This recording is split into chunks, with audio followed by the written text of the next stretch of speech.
starting recording and then let everyone know they're being recorded. So I'm letting you know that you're being recorded right now. Is this part of my media training? All right. Welcome back, everybody. New edition of the podcast. Not a new guest alert. Ryan Minnigh, my classmate from WVU, back on the pod to talk some hockey. Ryan, how you doing, bud? I am fantastic. I would be better if the Penguins were in the playoffs, but unfortunately we can't have everything that we want. Yeah, I was going to ask about that. Is this the first time since probably the 2000s that the Penguins were out of the playoffs? Last year. Oh, last year. I thought they made it last year. Yeah, no, so this year they put themselves in a hole, but last year they had to beat the worst. They had to beat Chicago on the last day of the season to get to the playoffs, and they lost. Yeah. So back-to-back years, not making the playoffs. I'm not trying to rub salt in the wound. I'm genuinely curious where they go from here. I mean, the thing is they need to get younger, which I think is pretty obvious. And I say that as Sidney Crosby has his best season since 2017. So they need to get younger in other places. But, somebody who's scoring 92 points, I believe Crosby has. I have the game on behind me here, but 92 points on the season so far, he's clearly okay. Yeah. Well, he's one of those guys. Hockey's just one of those games. You're not going to move on from your legends, I'm you're not going to trade them away. They might become a free agent and then you just let them walk, but no, there is actually talk about people saying, "Oh, is he going to go to Colorado to play with McKinnon in the offseason?" I'm like, if Pittsburgh lets him walk, they'll lose half their fan base because people won't tolerate that.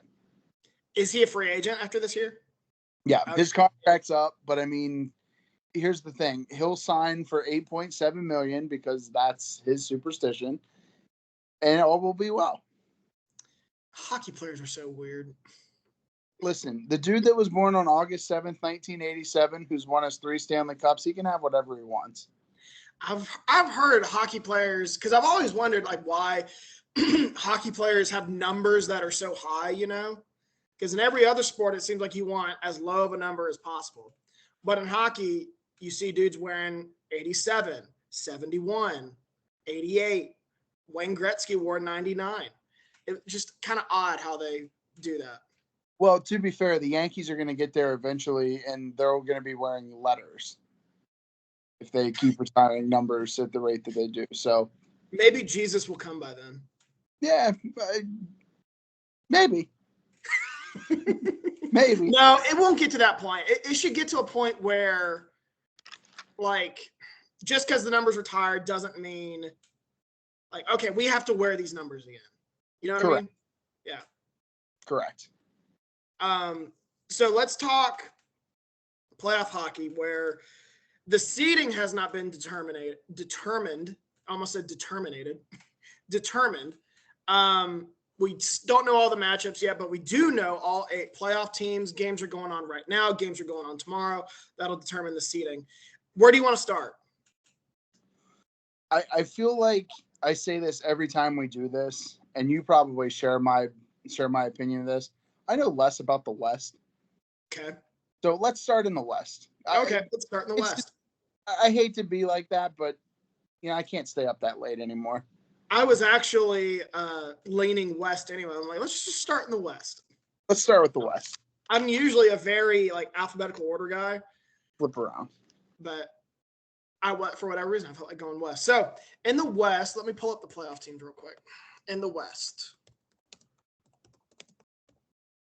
Stanley Cup Playoffs. So playoff teams. In the West, we have I'm at Wikipedia. I need damn ESPN. Because they don't have it by division. I got to categorize this thing. I was going to say, I have it by matchup, but that's not going to help you because you need something to look at too. like I'm trying to pull it up. proposed matchup, I should say, because it's not set. We know that. Some of them are, but some of them What the aren't. hell? Something just flew by my house. Like a helicopter almost. Very odd. Like maybe worried that The plane was resolution. crashing. What's that?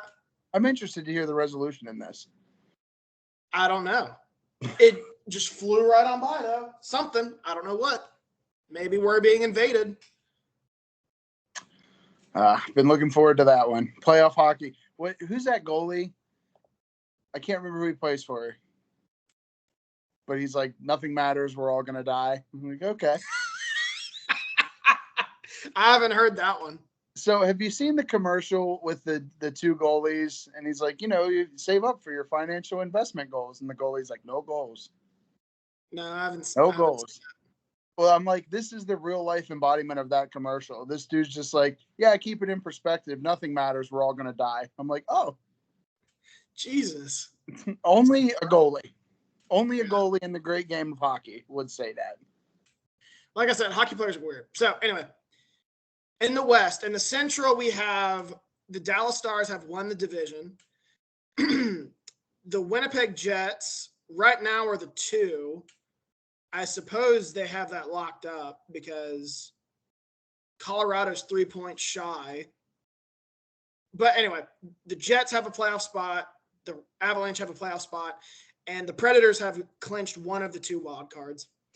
In the Pacific Division, the Canucks looks like have won the division.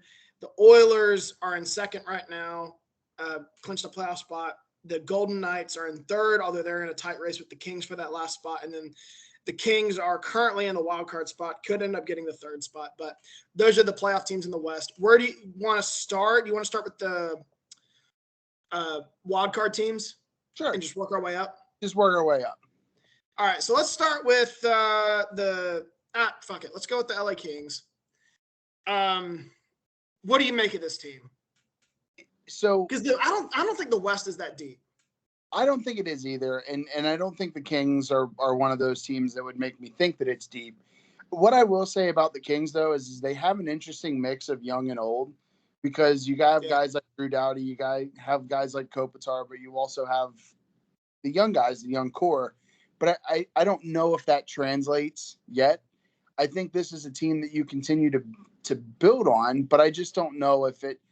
The West is not deep, but it's good enough, and I think the Kings get left out of that. No, I agree. The thing with the Kings is I don't know. I don't claim to be an expert on hockey, but it seems to me like they have that mix of youth and young veterans, but I don't think their youth is there. Like, no, you know what I mean? Not there yet. Like, it's not leading the team like the way you want it.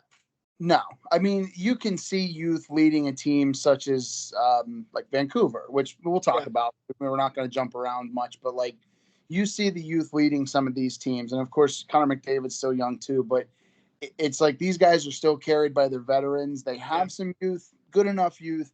I just don't see them as a competitor. But as I'll say probably 8 other times in this podcast, anything can happen to hockey. Right. So they're likely getting the 3rd spot in the Pacific and playing Edmonton, or they're getting a wild card spot and playing, it looks like, Dallas. I think their best shot is to play Edmonton. I'm sure you agree with that. Yeah, absolutely. But how deep can they get? I don't know if they can get past the 2nd round. I don't either. I mean, I think it takes, I don't want to say a miracle because we've seen crazy things. I feel like as we continually do this, we see crazy things every year. But I think them and another team that we'll talk about later, if they make it out of the first rounds, I would be very surprised. So the other wild card team is the Nashville Predators. No stranger to the playoffs. They're not what they were 7 years ago, obviously. I'm not even sure I could tell you a player on their team outside of goalie. Now I've forgotten his name. UC Saros. Yes, I thought it was Saros. What do you make of him? So I think he is. So he's actually the only goaltender who's top 10 in losses this year, who's in the playoffs, but he's also played the most games this season. Oh yeah. So he's kind of willing them in a lot of ways. I think they still have a little bit of depth, but again, I don't see if I could see a scenario where they make it out of the first round because they're kind of a grinding team, but it's going to have to be contingent on goaltender play too.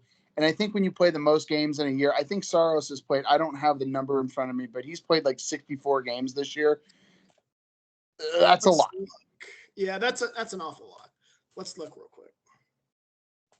But don't forget, this is also a team that was on a 16-0-2 18-game point streak.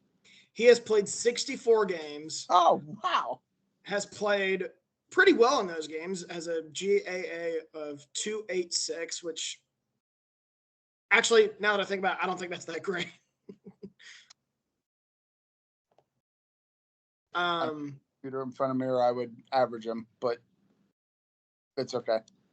What was that? I'll just act like I know what I'm talking about. What did you mention before we started? Oh, that they were playing well. So in the last 10, according to the ESPN standings here, they are 4-5-1 in their last 10. The 18-game point streak, I believe, was in February of this year. It was much earlier. So this is a team that can play, and that's why I don't discredit them. But I think you also have to carry a little bit of momentum into the playoffs, and I don't think they have it. They lost to Pittsburgh on Monday night.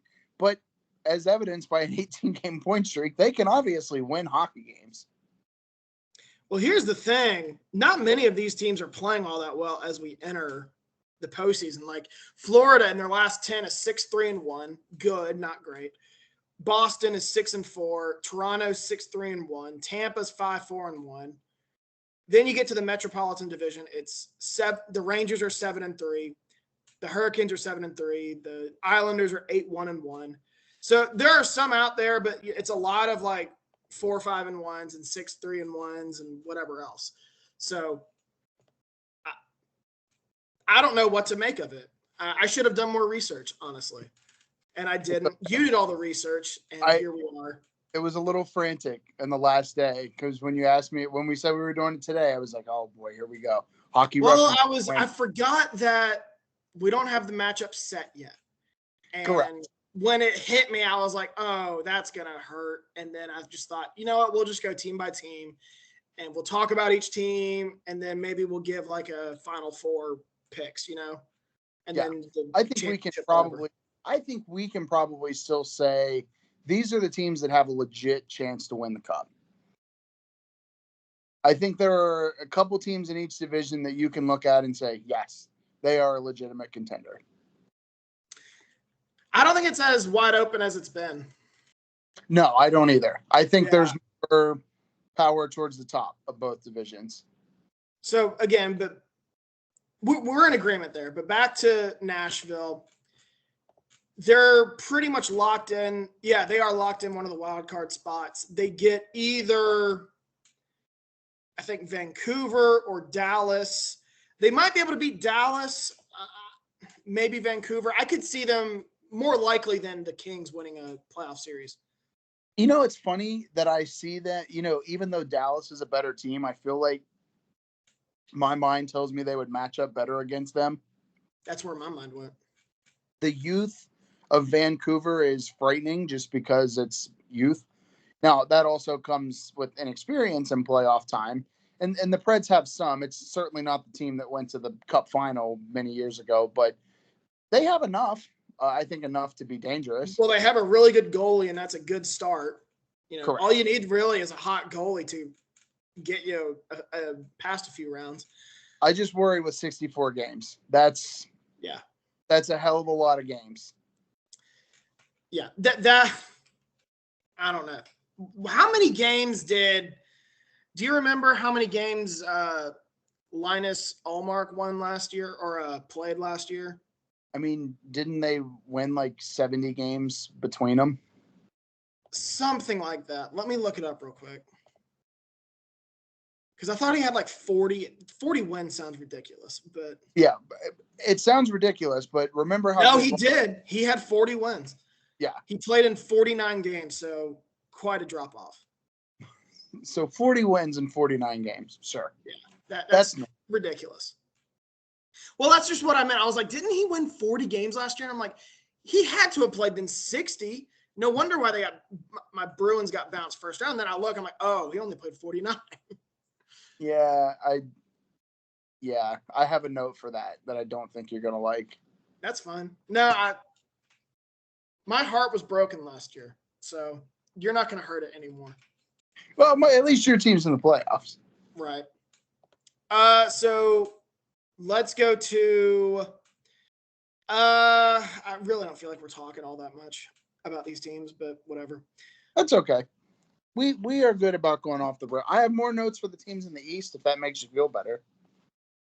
No, we'll stay in the West. We're still in the West. We're compartmentalizing. So let's go to Vegas. They currently have 98 points. They have one game left. They're either in that third Pacific slot or one of the wild cards. Not the same Vegas team we saw last year. They are near the top, it looks like, in goals allowed, which is an issue that they didn't really have, or that they did have last year. And I remember thinking that this team doesn't have a shot of winning the cup, and then it won the cup. So very strange. Okay, so this whole injury loophole that Vegas has found. Okay, what is this injury loophole? So basically, my understanding of it is, and somebody smarter than me can comment on this and tell me that they're wrong. But basically, they're able to put guys on long-term IR for a certain amount of time and basically get them healthy. So I think they've taken a few of their better players long-term them, and they'll be ready for the playoffs. So they'll be fully healthy. They'll just activate them like one game before the playoffs, pretty much come into the playoffs fully healthy. Yeah. Is my understanding. Now, my note is that, does that help or hurt them? I would imagine it helps them, but it's going to be a difficult road to make a deep run anyway. So you've put yourself in a position to where you're going to be one of the last couple teams in. Yeah. And you've had guys that haven't played for a couple weeks on time. So hockey very much, we've seen a number of times over the past few years. It's not, you say a hot goaltender, and I agree with that, but also you find those like third line guys, you find those second lines that really just vibe and gel at the right time. I see what you're saying, yeah. So when you bring a handful of guys back from injury, does that benefit? It sounds like it does, because you're like, yeah, everyone's healthy, you're good. But if they don't gel, they're gone. Because they're you make a great point with that. Hockey is so predicated on chemistry. Like it's very similar to like football on the offensive side of the ball. And it's why defense always is ahead of the offense in football, because the offense just needs timing. And that is hockey, like, but on both ends of the ice. Like you got to have timing and chemistry on both ends of the ice. And yeah, if these guys have missed a lot of time, they got to come back, and they're likely going to be out of sorts. It sounds easy. I mean, it sounds like you're like, oh yeah, everyone's healthy, we're good. And especially a team that won the cup. Yeah. You would think that a team that just came off a Stanley Cup win, you're like, oh, they're fine. But let's look at their goaltending real quick. Because if their goaltending's not great, I just don't see them making a run. So where's the goaltending? Logan Thompson has played 46 games. His GAA is 2.7. Not bad. Save percentage of only 90.8. So they're okay. Like, but this team is certainly treading water, I feel like, just because they've dealt with so many injuries. If they get Edmonton, I mean, Vegas is just one of those, they're becoming one of those organizations, even though they're a really young organization. I almost kind of trust them in the playoffs. You know what I mean? I know they just won the freaking cup, but I trust the team that wins the cup. Me too, buddy. Same. 100%. I realize how stupid. I know exactly what you mean, though. Yeah. Like they're just, I'm not going to count them out. They've always kind of been scrappy in the playoffs. Well, and much like I would say to a team that plays Toronto in the playoffs, playing Edmonton in the playoffs, I don't think that you're ever out of it. We're going to get to Toronto here, but Edmonton, I don't put them in the same category as Toronto. And while we're on it, let's just go ahead and switch to Edmonton. I like some of their guys. It always comes down to, do they have enough depth? Do they have the goaltending? And once again, I'm not convinced that they do. I think so one thing that I have to mention, I have a couple like legacy stats here. All right, go ahead. Only the fourth player in NHL history with 100 assists in a season. That's absurd. So that's pretty crazy. And it's the first time that it's happened since 1991. So it's not like we're seeing what he does often. And when we did, it's from guys named Gretzky, Lemieux, and Orr. That's pretty good company. I remember in 2016, he was maybe a rookie that year. Maybe it was the previous year. And that was like the year I was like, I have decided to get into hockey. And I remember watching like the opening night, Hockey Night in America, back when it was on NBC. And Edmonton played. I don't remember who they played, but Edmonton played. And I remember they would not stop talking about Connor McDavid. Just Connor McDavid. I didn't know who he was at the time. And they were saying, like, this is the next Wayne Gretzky. I was like, whoa. Let's slow your roll there. You're talking about, like, that's like saying this guy's the next Tom Brady. Slow your roll there. And they're not really wrong.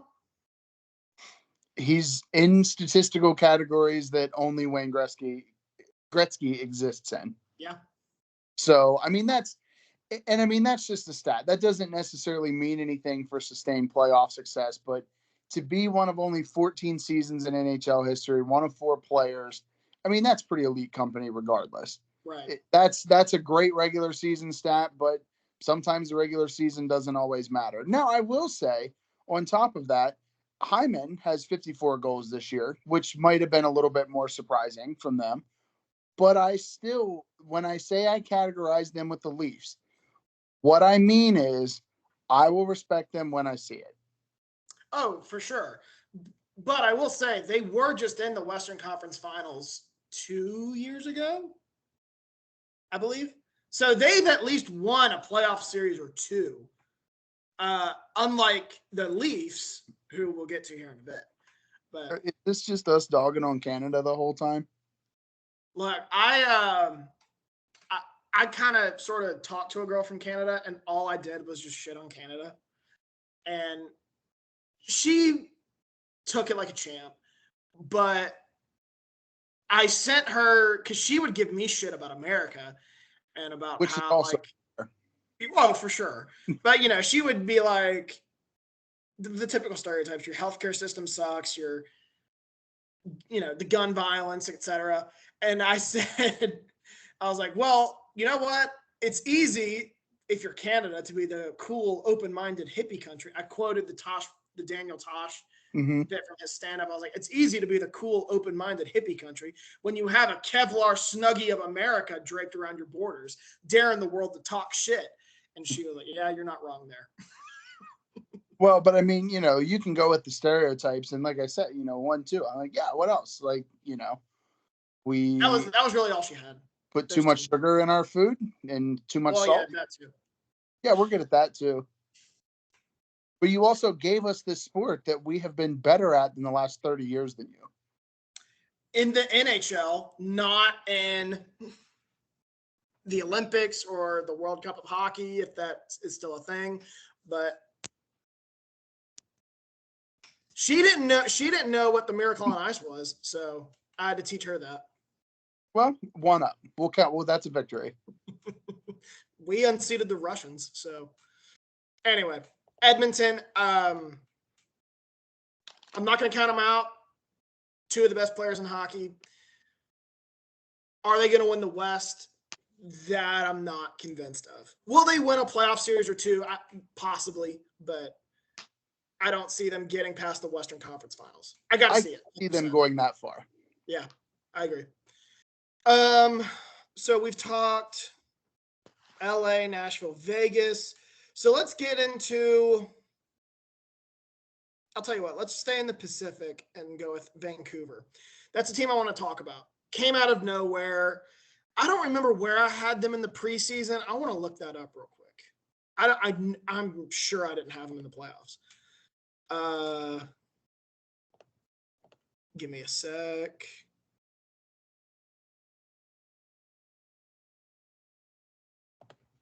Dead air. So I had the Canucks in 6th in their division with 86 points. So I was pretty off on that one. Yeah, well, I mean, that's the fun of predicting, is you can sometimes see how wrong you are. I don't mean so that. What do you make of Vancouver? I think that this is the embodiment of, and we touched on it a moment ago, but the embodiment of a young team starting to come together and make it look correct. And it's their first division title since, I think, 2012, 2013. I think 2012. I believe they had the number 1 seed in the West back-to-back years. And one of those years, I know for sure because they played Boston in the Stanley Cup. Right. And I think next year they had the 1 seed again and lost to the Kings, who went on to win the Cup. Okay.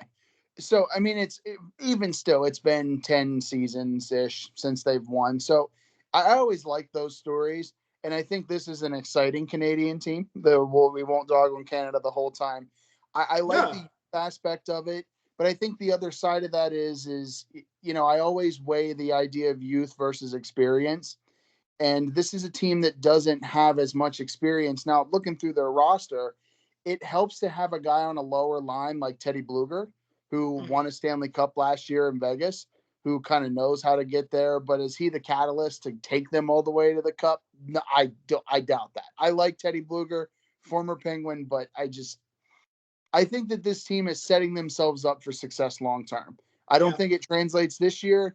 I think we start to talk maybe more in depth next year and the year after about their success. I would agree with that. Correct me if I'm wrong. In the bubble, did they not win a playoff series or two? You're asking and not me. Just like the 2 out of 3 ones or whatever, that was deemed like the first round. You know what I mean? Yeah, I cannot remember. Let me look that up. I know. Listen, all I remember from the bubble, and all I will ever remember from the bubble, is us meaning the Penguins. Yeah. Playing the Carey Price-led Canadians, and me saying there is not a snowball's chance in hell that the Penguins are going to lose this series against the worst team in hockey, only for the Canadians to go all the way to the Stanley Cup final. I honestly thought the NHL rigged that because I remember them proposing like a 20. How many teams made this? 1, 2, 4, 6, 8, 10, 12, 14, 16 plus 8. Yeah, about 24 teams. I remember them putting forth a 22-team format, much like what they did. But then at the last minute, they changed it to 24. And the 2 teams that just happened to get in were Montreal and Chicago, 2 of the biggest followings in the NHL. And I was like, that seems a little suspect there, guys. And didn't Chicago beat Edmonton? Yes, they did. But anyway, back to my question about Vancouver. Vancouver did beat Minnesota 3 out of 5, and then beat almost said Chicago, St. Louis in a 4-5 matchup, which was deemed like the first round. Then went to the second round and played Vegas and took them to 7 games. So I was right. I thought I remembered that. Yeah. Well, I mean, listen, I'm not necessarily a huge proponent of like the moral victory standard, but getting a team to 7 games as a young team is a good thing. Yeah. I still don't think it is leading them to be a cup favorite this year. I would probably put them like in the middle of the pack in the West, but I think that they're starting their rise. The more we talk about them, the more I like them more than Edmonton.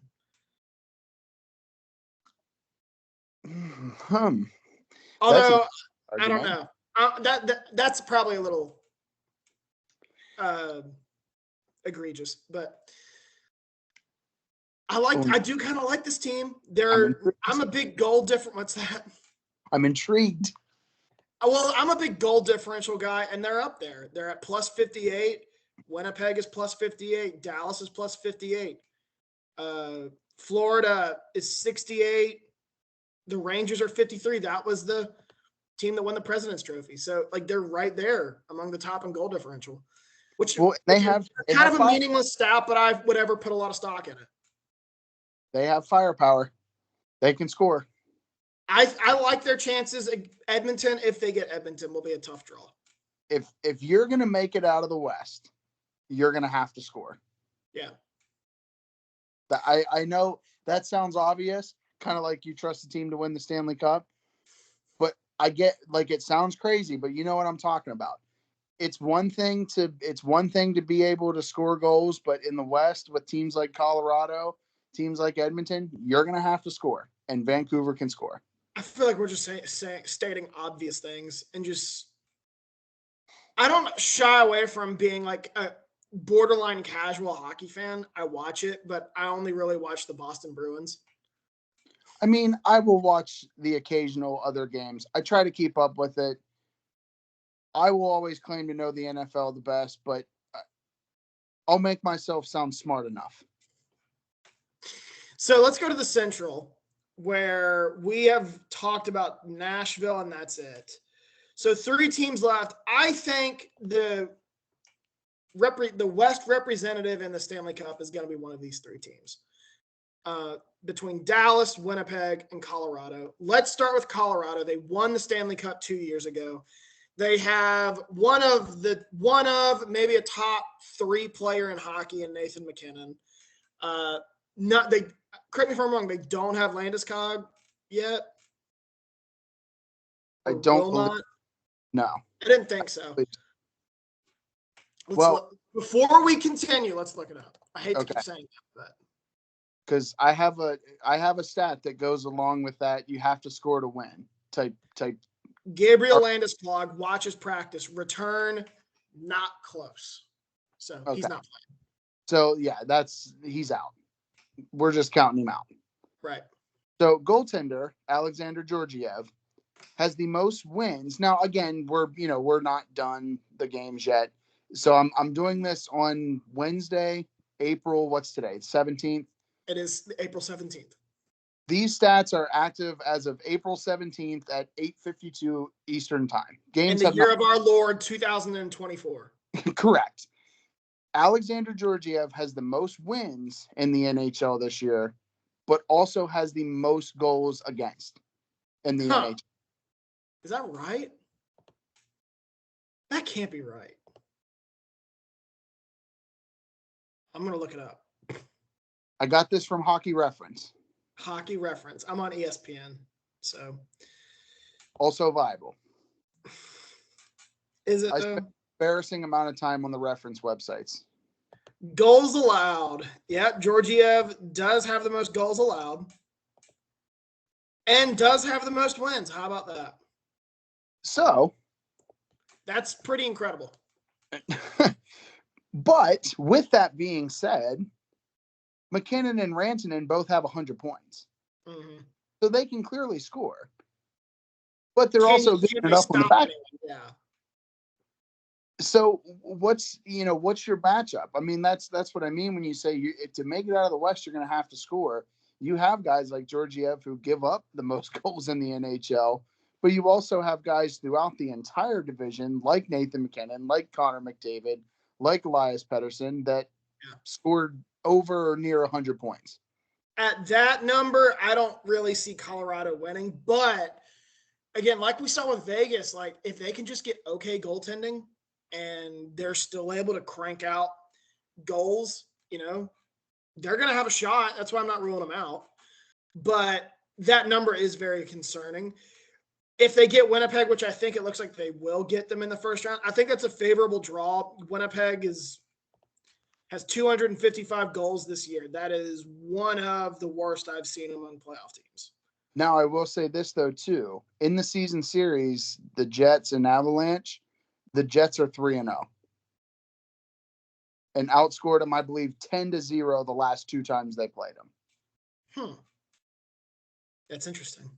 So that's very, I don't want to say concerning, because how many times, especially, I think of football when I think of this. They're like, oh, they took the division, they beat them both times, and then you get into the playoffs, and that doesn't matter. Yeah. So I remember one time when Nashville made that crazy run to the Cup, I was like one guy, I think, to pick the Preds to beat the Blackhawks in the first round. Solely because, and even then, actually, this was the same example. I think the Blackhawks were 4-0 against them, but every single game went to overtime, I think.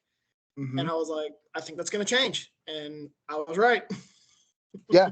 Well, and clearly the Avalanche can score. Yeah. I mean, clearly they have no problem doing it, because they're in a playoff spot, and they have guys. I mean, we can sit here and talk Nathan McKinnon and Rantanen all night, but they have guys that can do it despite a goaltender who is giving up. I mean, they're likely winning these games 5-4 every night. So, but my question then kind of circles back, and it's kind of rhetorical, but can they win 5-4 games every night in the playoffs? That just doesn't feel like it's going to happen. No. Yeah. No, I don't think so. You're talking when you have to win 16 games. I don't see that happening. No, I don't. So, what was that? I don't either. So Winnipeg, kind of a surprise. Do they still have Halabayuk? Yes. Always So nice one of the better goalies in the game. I'm not sure they can score enough goals to win, but it's going to be tough to score goals on them. And again, like I said earlier, if you got a hot goalie, things could go your way. Collectively speaking, they have the best save percentage on the season as a team. Yeah. So if you're going to match up in round one versus a team like Colorado, who has that firepower, well, that's a pretty good stat to have. Now, you better show up. You can't just lax against a team that can absolutely score, especially given that 3-0 in the season series worries me. Winnipeg is up 3-0, right? Yes. Yeah. I know that we just talked down on Colorado a little bit, but but that can get you through a series. What was that? 3-0 in a season series, being like, oh, we're 3-0. That worries me. Bad. Well, like I said, you can't win every game 5-4 not every night, but throughout the course of the playoffs. But you can do it in a series. And Colorado is going to have the best player on the ice. They have experience. Yeah, that's easily a series they can win and probably should win. Now, another stat for you to consider. The Jets have the worst power play percentage of any playoff team. That's not good. So, after we just... The more we talk about this, the more I'm leaning Colorado. I know. We just talked down about Colorado, but I'll give you a reason to believe that Colorado can still beat Winnipeg. Yeah, I'm with you. So, the team that I think is most likely to win the West, and it's the team I actually picked to win the West last year. They didn't do it, and I picked them to do it in the preseason, and it's looking pretty good, is the Dallas Stars. Really good lineup. They have good goaltending. Like they feel like the most complete team in the West. So they're the only team in the NHL that has 6 guys over 60 points. Wow. And I know that's not all, attributed to depth. They have other guys that are scoring 30, 40. No, but that's a big deal. 6 guys at 60 points. They clearly have depth across their 4 lines and defensemen. I'm going to use so many of these stats on my blog. You are welcome. I will send you these. Please do. Man, listen, I embarrass. Okay, so I'm sidebar, pinning the story for a second. The amount of time I've spent on Pro Football Reference researching the 1930s NFL teams, I might be the expert in the St. Louis Gunners. I might be the last remaining team. Louis Gunners. I didn't even know that was a team.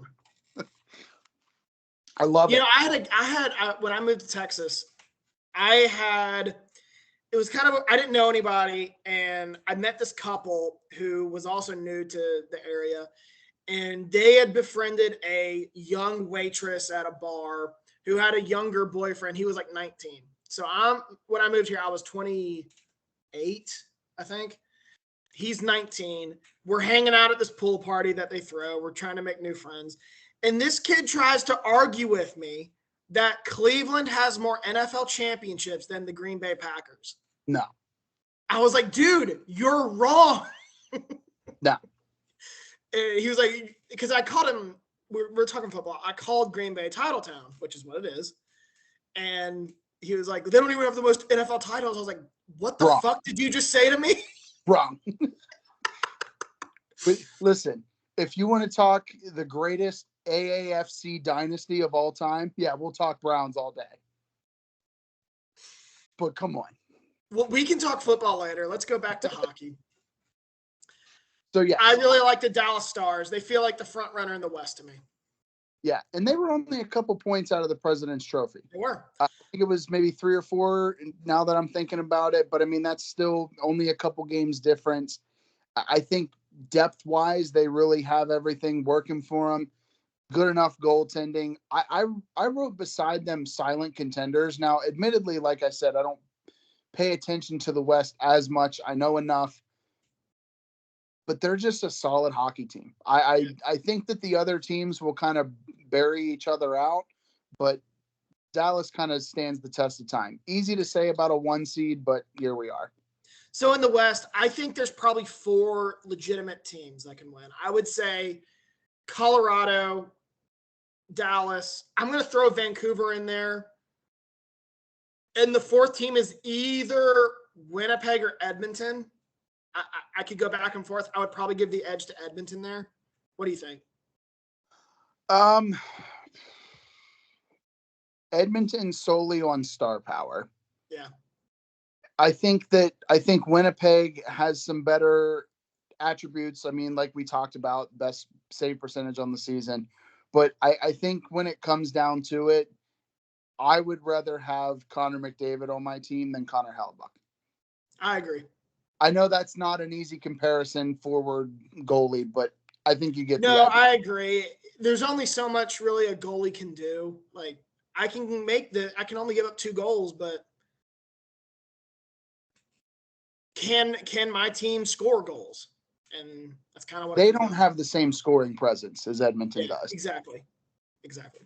So let's go over to the East where well, hang on. Did we talk about everybody? We talked Dallas, Winnipeg, Colorado, Nashville, Vancouver, Edmonton, Vegas. Okay, I think we got everyone in the West.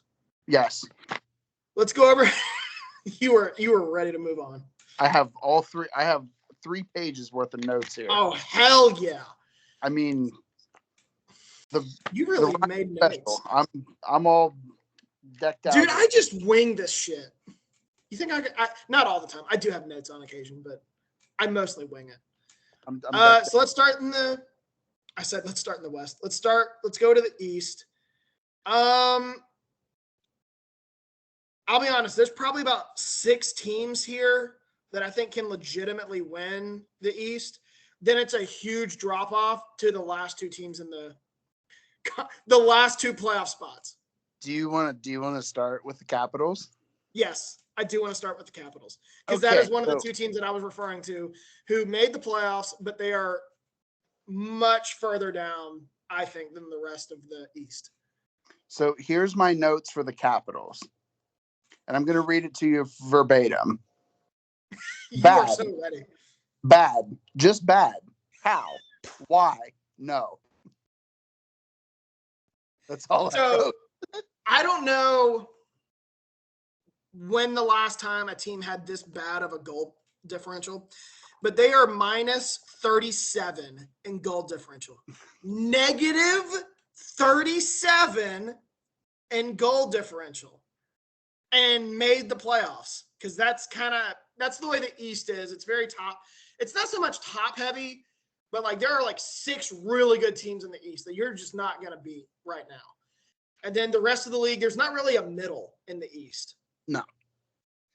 Well, here's the thing. I think speaking on a hockey first basis, I think Detroit would have been a much more fun team in the playoffs. I agree. I think that the Capitals and the Penguins both suffer from a little bit of the old blood. They're not as, youthful as they would want to be. Detroit, obviously Patrick Kane's there, but they have a much younger core. I think they have a better team overall. And I think for the hockey specific conversation, I would have rather seen Detroit make it. Obviously, I'd rather see Penguins make it, but anyone but the Caps. This might be the most bona fide 4-game sweep I ever see in my life. Well, back to your point about Detroit. It's a really proud brand, big brand, that has fallen on hard times in the last 10 to 15 years, give or take, to the point where you're kind of like, it's just not fun anymore. Like, get it together, figure it out. And I think they have. I think this was a step in the right direction for them, and I agree. It would have been more fun to see a team like that get over the hump and finally make the playoffs. Instead, we're getting Washington. We get Alex Ovechkin in the playoffs. Whoopee. He's on his way out the door. He's waiting until he beats the Gretzky record, and then he's going to retire, likely. But then in the playoffs, do you want to see Ovechkin beat the record for goals? No. All right, well, I'm going to argue the other side of it. I do. Why is that? So I think people would probably be like, you're a Penguins fan. Why do you want to see that? Because I think that we, and I still do, don't get me wrong, we put Wayne Gretzky on such a pedestal above everybody else, and rightfully so. The greatest hockey player of all time. To see even one of his records fall is it. I see what you're shouldn't happen. Yeah. And that will be the only one. Yeah, I see what you're getting at now. I thought you were gonna try to tell me that Gretzky's overrated, because I got a buddy who's a Caps fan who does send me shit about how Gretzky is, look at the goalies he played with versus what Ovechkin's playing with, and I'm like, look, dude, the dude scored 900 goals. Like, yes, that's not all of them were jokes, I could make the argument. If you take away his goals, he still leads the league in scoring and assists. Correct. And that's why I think I could sit here and make the argument, is Ovi the best pure goal scorer of all time? I would say that's fair. Maybe. I think those are the only two in an argument. Look, he's been a thorn in the Penguin side for 17 years. He's a lot of fun to watch. He's great competition. He's not better than Sidney Crosby. I don't care what anyone says. You can stop that right now. But I would like to see him break the record solely just for the fact of, like, we will likely never see another Gretzky record fall. Yeah. So let's just have one. Okay, I can get behind that. Witness history. With that said, they got the Rangers round 1. I think they'll be fortunate to win a game.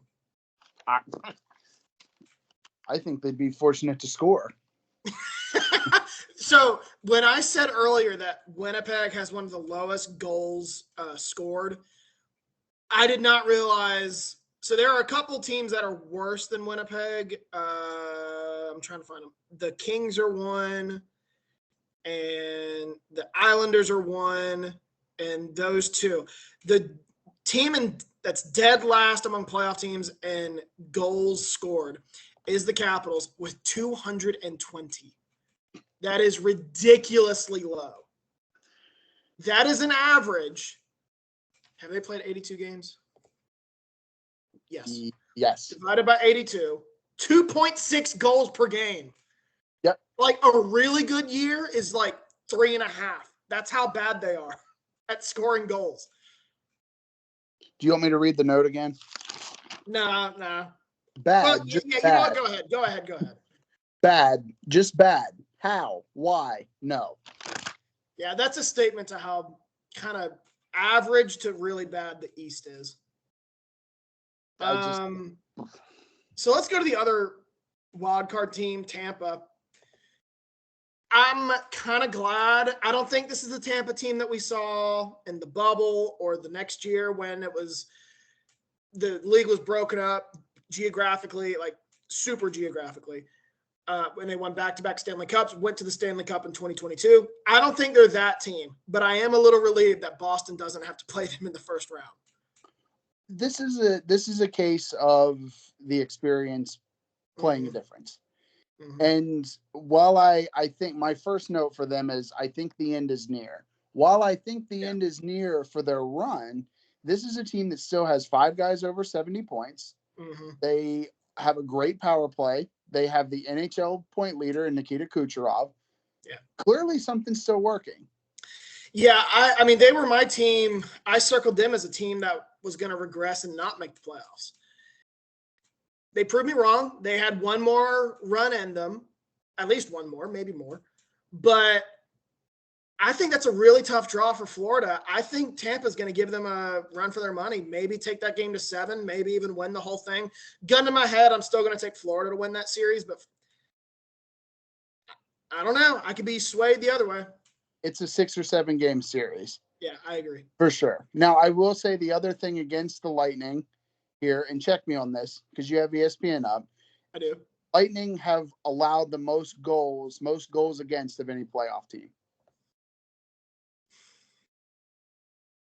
Not in league, just playoff team. 264.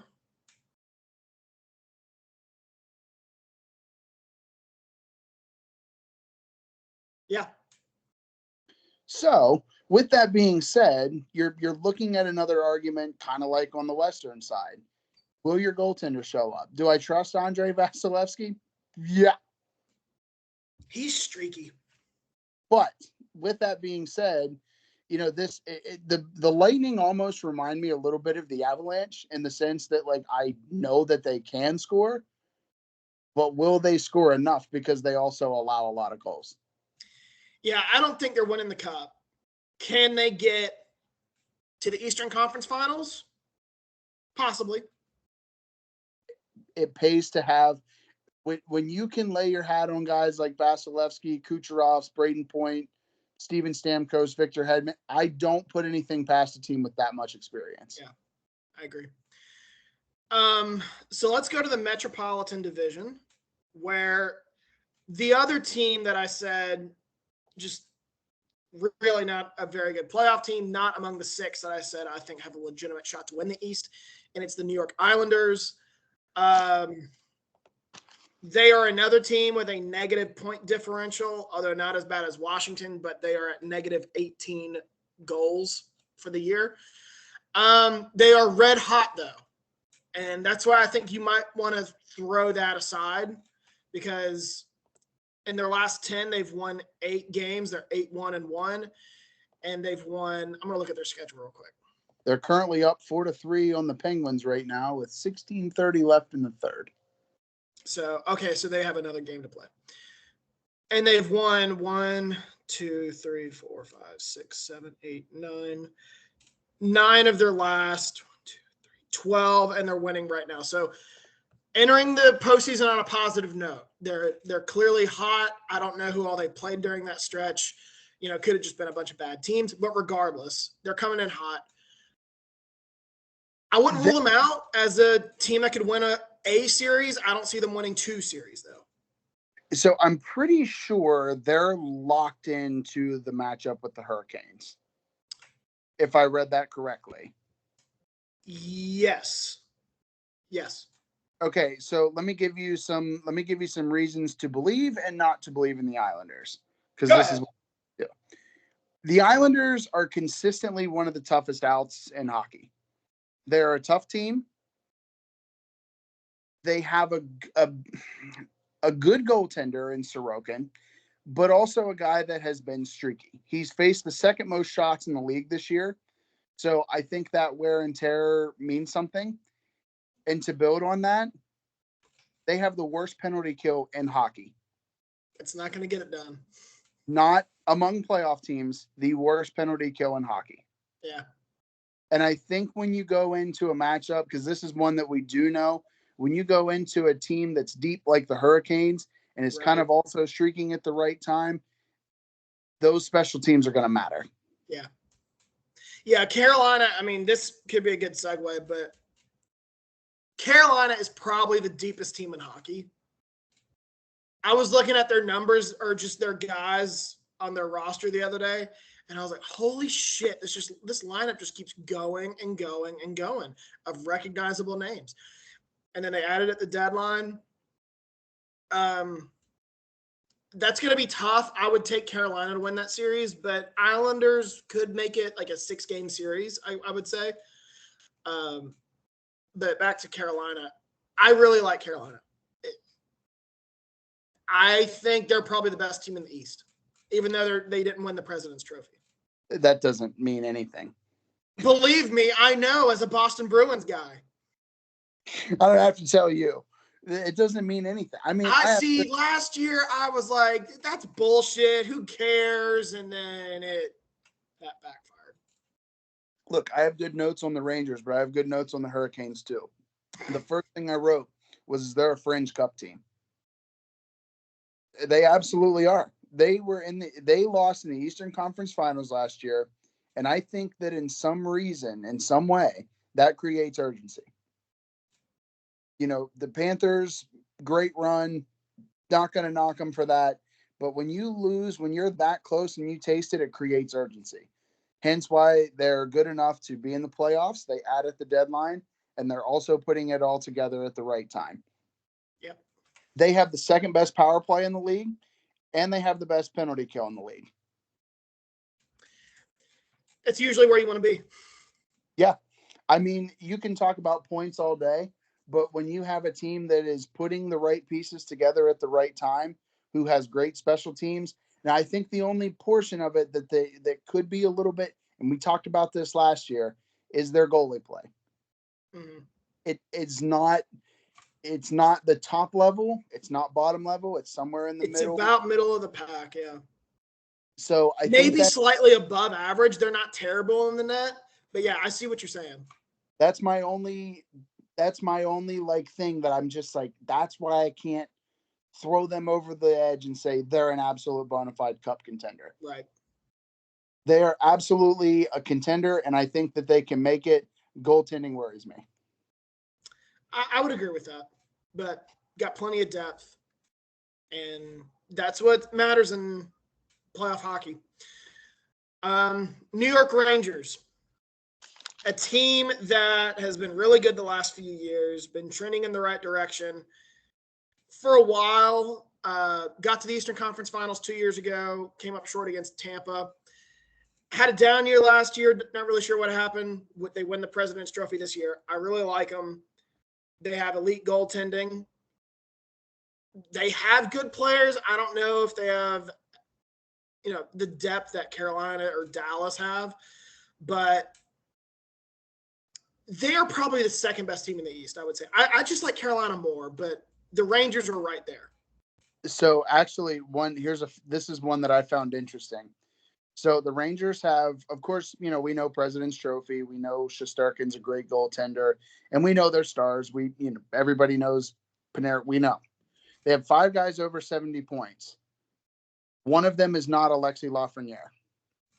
Wow. So they also have good depth. But much like you, I want to like them more, but I also am hung up on Carolina. So I think the Metro stands out to me, which, is easy for me to say because I see the Metro more than any other conference or division, I should say. But I think that the Rangers and the Canes are probably the best 2 teams in the East, followed closely by some of the teams that we're going to talk about next. Yeah, I mean, this is the first time probably since the Penguins and Caps won those 3 straight cups in 16, 17, and 18, where the Metro is better than the Atlantic. Since then, like the Atlantic has been the better division in the East. Tampa had its run. Boston's been in the mix. Toronto's there. Florida has made some runs the last couple of years. But this year, I think it's the Metro. And the Rangers stand out and the Hurricanes stand out. I don't think another team in the Metro is going to make a deep run. But I think the East goes through those 2 teams. Correct. And that's going to be a really entertaining second-round matchup should they get there. The Rangers also have a little bit of that Canucks, like they're youth-driven. I know Panarin's not a spring chicken. He's not just drafted, but, they have a little bit of a veteran presence, but they're also young enough to have a sustained success coming. They have, I think, the best, maybe not, but they have a really good mix of just youth and veterans.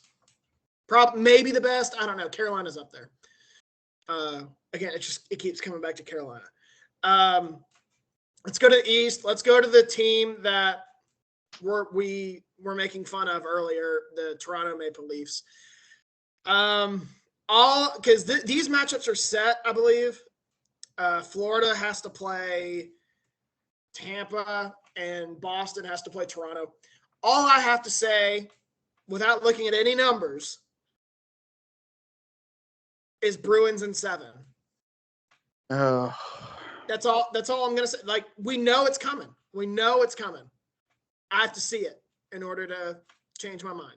Okay, so here's what I wrote next to. Are we talking about the Bruins? Let's talk Leafs. I wanted to make that joke. Okay. Well, then I have one for you when we get to the Bruins then, because I read my first note here. Leafs. So let's go back to single season accolades here for a second. Okay. To give everyone a perspective of what we have seen. Feel how you want about Austin Matthews. Currently, as it sits right now, to my knowledge, he has 69 goals on the season. Nice. That is the most since 95-96. Wow. In a season, and it's top 15 in NHL history. Who was it in 95-96? Mario Lemieux. Oh, okay. My guess was Gretzky. That was probably a little after his time, but after his elite time, yeah. But still, if you just were like, okay, was he not still in the league? I think he was. Yes. If you just say, okay, this is the best whatever in NHL history, you'd be like Wayne Gretzky. Like I said, save percentage, Wayne Gretzky. I just would guess Wayne Gretzky for everything. So, funny story. Similar to when my senior year, we had this Bible study at our church, just for seniors in high school. And our professor, our Sunday school teacher would always, open to one of the books, and we would, and she would always say, "Who wrote this?" And I eventually figured out where if you just guessed Paul, you had a pretty good shot at getting it right. Yeah. Because there are like 27 books in the New Testament, I think, and he wrote 13 or 14 of them. And I would just be like, Paul. And he'd be like, that's correct. Yeah. You just sound so smart. If you just show up to a hockey argument, you're like Wayne Gretzky. Right. The people are going to be like, oh, yeah, Wayne. Oh, the great one. No arguments from anybody. But circling back to the Leafs, Matthews, elite. This is one of the best goal scoring seasons we've ever seen in hockey. Top 15 all time. Nothing to, shake your hat at. But he still plays for Toronto.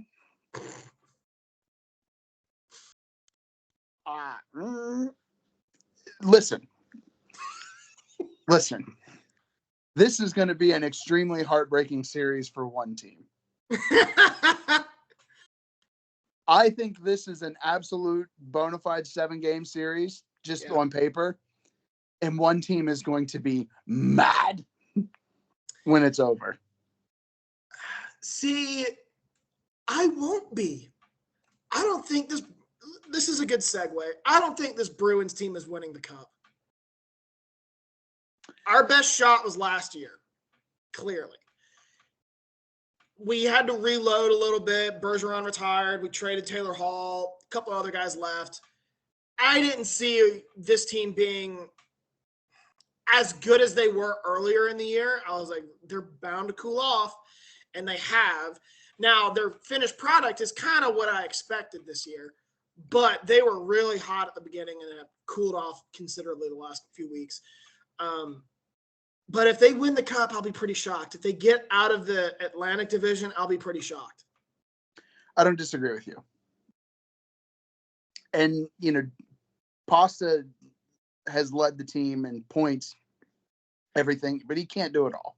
Yeah. And I appreciate your realistic take, because I don't think the Bruins are good enough. But I mean, last year we pretty much guaranteed their path to the Cup without having to lose a game. So again, I didn't go that far. It can happen. But I just don't see this as Boston's year. And for you, what I wrote next to the Bruins, I think you'll appreciate this. Again, all in good fun. But it says, are they the Leafs? Oh, no. I was like, where's he going with this? Because they have not been to an Eastern Conference final since 1819. Now, I realize that the Leafs have only won one playoff series in like 3 decades. So, that's an exaggeration. But you mean 2018, 2019. I was like, 18, 19, they weren't even playing hockey at that time. Okay, yeah. Now I follow you. No, and I do kind of agree to a point. Boston has not been able to get over the hump, get past the second round since that 2019 Stanley Cup run. I think I will agree with you that I think that Boston may not be the same team that they have been in the past. I think, though, in my opinion, and I think you would agree based on what you said, that if the Leafs lose this series, it is a significantly bigger disappointment for Toronto than it would be Boston to lose. I don't know about a disappointment. It's definitely a bigger blow, because not everyone, but a lot of people thought Boston was going to regress. And I thought they would, because there was only, one direction that was down from last year. But, like, if you're a Toronto fan and you lose this series again, you just have to sit to yourself, what is it ever going to happen? I mean, you could already argue that, but you're losing in the first round when you shouldn't be. You're the younger team. You have the better play. I know this is a depth sport, but you have the better player in Austin Matthews. If not now, is it ever going to happen with this squad? And, like, Boston, this was kind of a reload, not a rebuild or even really a reload year, but this is not the best Boston team we've seen in the last 5 years. No, it's not the best Boston team we've seen in the last 365 days. But at that same point, I completely agree with you. Like, you look, the reason I got up is because it's starting to storm outside and I like lightning. But the thing about Boston is, and I'll stand by this, if Boston loses, I don't think people are going to say, well, this is the biggest disappointment ever. Yeah. You expect to regress a little bit when your captain retires and you trade away some key pieces, re-rack a little bit. Okay, see, I guess I misunderstood you earlier. I thought you meant the loser of this game is going to be incredibly disappointed, and that's why I was like, I don't think Boston would be disappointed. I mean, they'd be disappointed, but I think Boston's disappointed. I mean, you want to win, but I mean, right. I think considerably speaking, and you advanced on it, but Toronto is significantly more disappointed if they lose this series. It's not even close. They should not be in the position that they're in. Boston should be a wild card team or that 3 seed in the Atlantic, and they're not. And they get home ice for this series, which is probably going to decide it. And if Toronto loses, you just have to sit there if you're a Toronto fan and be like, I guess it's just never going to happen. Because Boston, I mean, take up base. They might get worse, I certainly think that they're further away from the Cup than they've been in recent years. And I don't know if that's going to change, because I think a lot of their guys are getting older. But so I think, given the circumstances, I hate to do it to you, but I'm going to pick Toronto. But I also have no confidence that Toronto can win. Bruins and 7. That's all I'm going to say. This is just going to be a fun series. It will be, yeah. But Bruins and 7. I have to see it. I'm not even saying that as a jerk. I'm literally just prove me wrong. Listen. I don't disagree. So let's go to Florida. Florida, I think is a cup team. I think that they are not a distant third, but a little bit behind New York and Carolina as the top team in the East. So they just haven't quite had the same magic that they had in the playoffs last year. Well, and I said this for a different team in a different state, but it's like, we didn't expect not Carolina. I apologize. I'm thinking football. We didn't think that Florida would go as far as they did last year, right? I mean, clearly. But there's also a little bit of incentive. We said it for the team losing the Eastern Conference Finals with the Hurricanes. But the Panthers have incentive too. You lose the Cup final, you have incentive to go back. I mean, you have a mindset of we've been there and we can get back. And look, Reinhardt scored 57 goals this year. I don't know if anybody was banking on that. I wasn't. I mean, that's a great season. They also have good goaltending, and they also have the top defense in the league, only allowing 2.41 points a game. So the pieces are certainly there. Yeah. I like other teams better, personally, just in my own brain, but I don't think the Panthers can be counted out. If Carolina goes back to the Cup this year, it's hard to go back, but I would not be shocked if they could make a return. You mean Florida? Florida, yes. I'm so bad. I so terribly bad want to talk Bryce Young. We got Carolina on the brain just because we really like them. So, no, but yeah, Florida. As I said, I think the East is much deeper. I think there are 6 legitimate teams that can win the East. I would say Florida, New York, Carolina, Boston. I'm going to throw Tampa in there, and as much as we just shit on them, I'm going to throw Toronto in there just because you can't count out Austin Matthews. Well, one other thing that I'll say about Toronto, too, is Nylander had a good season, which I think they've been waiting on for a little bit. So pieces are coming together otherwise. And I mean, you can't ride just one single player in a game. So, I'm not going to say Austin Matthews takes them all the way to the Cup. But, again, we talked about it in the West with Connor McDavid. I want a star on my team. Mm-hmm. And Austin Matthews is that star in the East this year. So I'm going to lean that he can carry them. It's going to take a lot of other pieces. But I share your opinion of the East is a lot deeper and has more what I would call Cup contenders, even though I still think that list is tiered. No, I agree. I agree with that. So let's give a Final Four. I know we don't really know the matchups yet, but I don't think either of us are going to pick a wild card to go very far. No. So who do you have in the Western Conference Finals? Who would you say? Western Conference Finals. Okay, so I'm going to pretend that my matchups on my sheet are correct, and nobody will tell me otherwise. I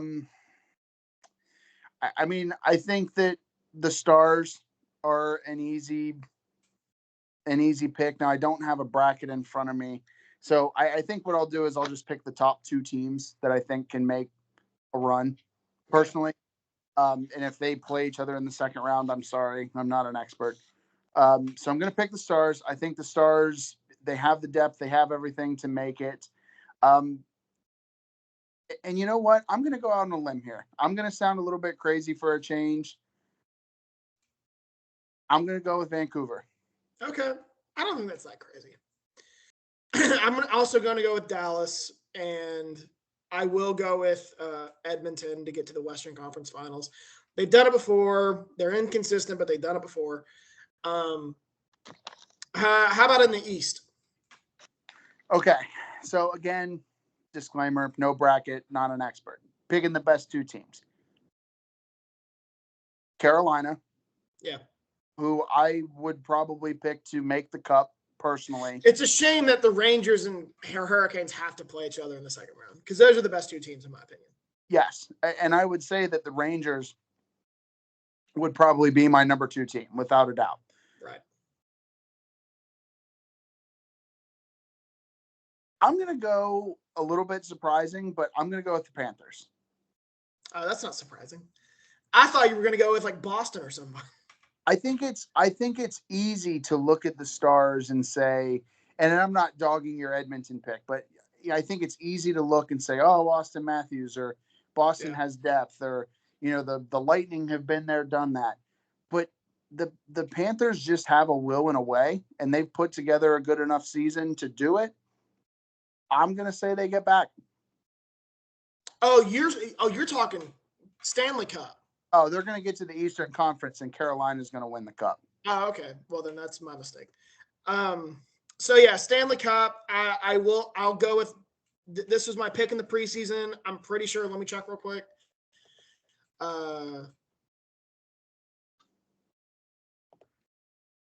Hang on. I'm trying to get there. Where are my NHL picks? I think Carolina and Dallas is the matchup that I would project. So that was my matchup in the preseason, my Stanley Cup prediction in the preseason. Dallas and Carolina. I'm not wavering. I feel really good about that. I'm gonna go Dallas, Carolina, and I'm not wavering from my preseason pick. I'm going with Carolina. Stamp it. They have the most depth. They added to that depth at the trade deadline by getting Jake Gensel, and then there was another name that now I don't remember. It's escaping me, but they have. This is the first Carolina team where I feel like they have some pop now, like other than Sebastian Aho. They have depth. I do worry about the goaltending a little bit, but Vegas showed last year you don't have to be great in the net, but you do have to be pretty good, and I do think they're pretty good. But I think Dallas can win it too, but I just like Carolina just a little bit more. Yeah, well, I think I would like to see that matchup just for the matchup. I think it would. I think they're very similar. Evenly contested teams. Yeah, I agree. So those are our hockey picks. We did okay. Yeah, a little rocky out of the gate, but it's all right. Hey, look, I'm going to send you these stats. And then you can log on and see your other ones. I didn't look at goal differential. I know you always look at that one more than I do, but Hockey Reference really set me up today. Well, I treat goal differential like run differential in baseball. That is usually a stat in baseball where if you're near the top, you have a really good shot of winning the World Series. So anything else we need to talk about? Your Steelers had quite the busy offseason. For the first time ever. What are your thoughts on the situation there in Pittsburgh? Well, which position? Just the whole thing? Let's start with the quarterback position and build outward. Oh, I hate being mean, but I'm just going to say it. Anyone's better than Kenny Pickett. Yeah, that was rough. And the thing is it's not like Kenny Pickett was a turnover machine. It's not like he was throwing interceptions every single time. He just wasn't dynamic. He didn't have it. Dynamic is a great word. He was not dynamic. And I hope that he finds himself a decent home in Philly, whatever career he has. I have no ill will against him. But with that being said, I don't know if Russell Wilson or Justin Fields is the answer either. No, Russell Wilson, you're taking a flyer on both of them. And you're still hoping Russell Wilson has what he had in Seattle. I think those days are in the rearview mirror. I don't blame you whatsoever for taking a chance. As for Justin Fields, I've been very critical of Justin Fields, but you're banking on the traits there. He had the traits coming out. They're still there. Can he figure it out? We'll see. Chicago certainly wasn't going to develop him. I think Pittsburgh, he's got a much better chance. If only they had drafted him to begin with, I think he'd have a much better career right now. But I don't think it's really going to get Pittsburgh anywhere. It's an upgrade, but how much better does it make them? One other thing that I want to say that is, I like some of the other moves that they've done. I still think that, we obviously need a center, which we can both attest to. I really want Zach. I know you are not a Steelers fan, but I want Zach Frazier in Pittsburgh. So I saw a report today that the Steelers are going to probably try hard to get Zach Frazier. I mean, that's listen. So that would be very Pittsburgh. He feels very Pittsburgh. I want to go on record as saying this. over the past couple seasons of drafting the center position in Pittsburgh. I have said this to people. There are people that can vouch for me and attest for me on this.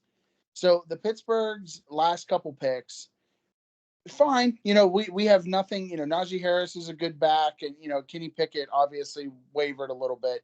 But I said over the last 2 years in 2 separate drafts, I don't remember which one was first or second, but I said, listen, we need to draft Tyler Linderbaum or Creed Humphrey. Yeah. I said, those are the guys that we need to solidify the middle, and we would be set in the middle. Both of them are Pro Bowlers. Neither of them are Steelers. Yeah. We need a center. Zach Frazier, make it happen. Whoever's listening to this from the Steelers brass, pick Zach Frazier. They're going to pick him at 21? Or is it 20? No, it's 20.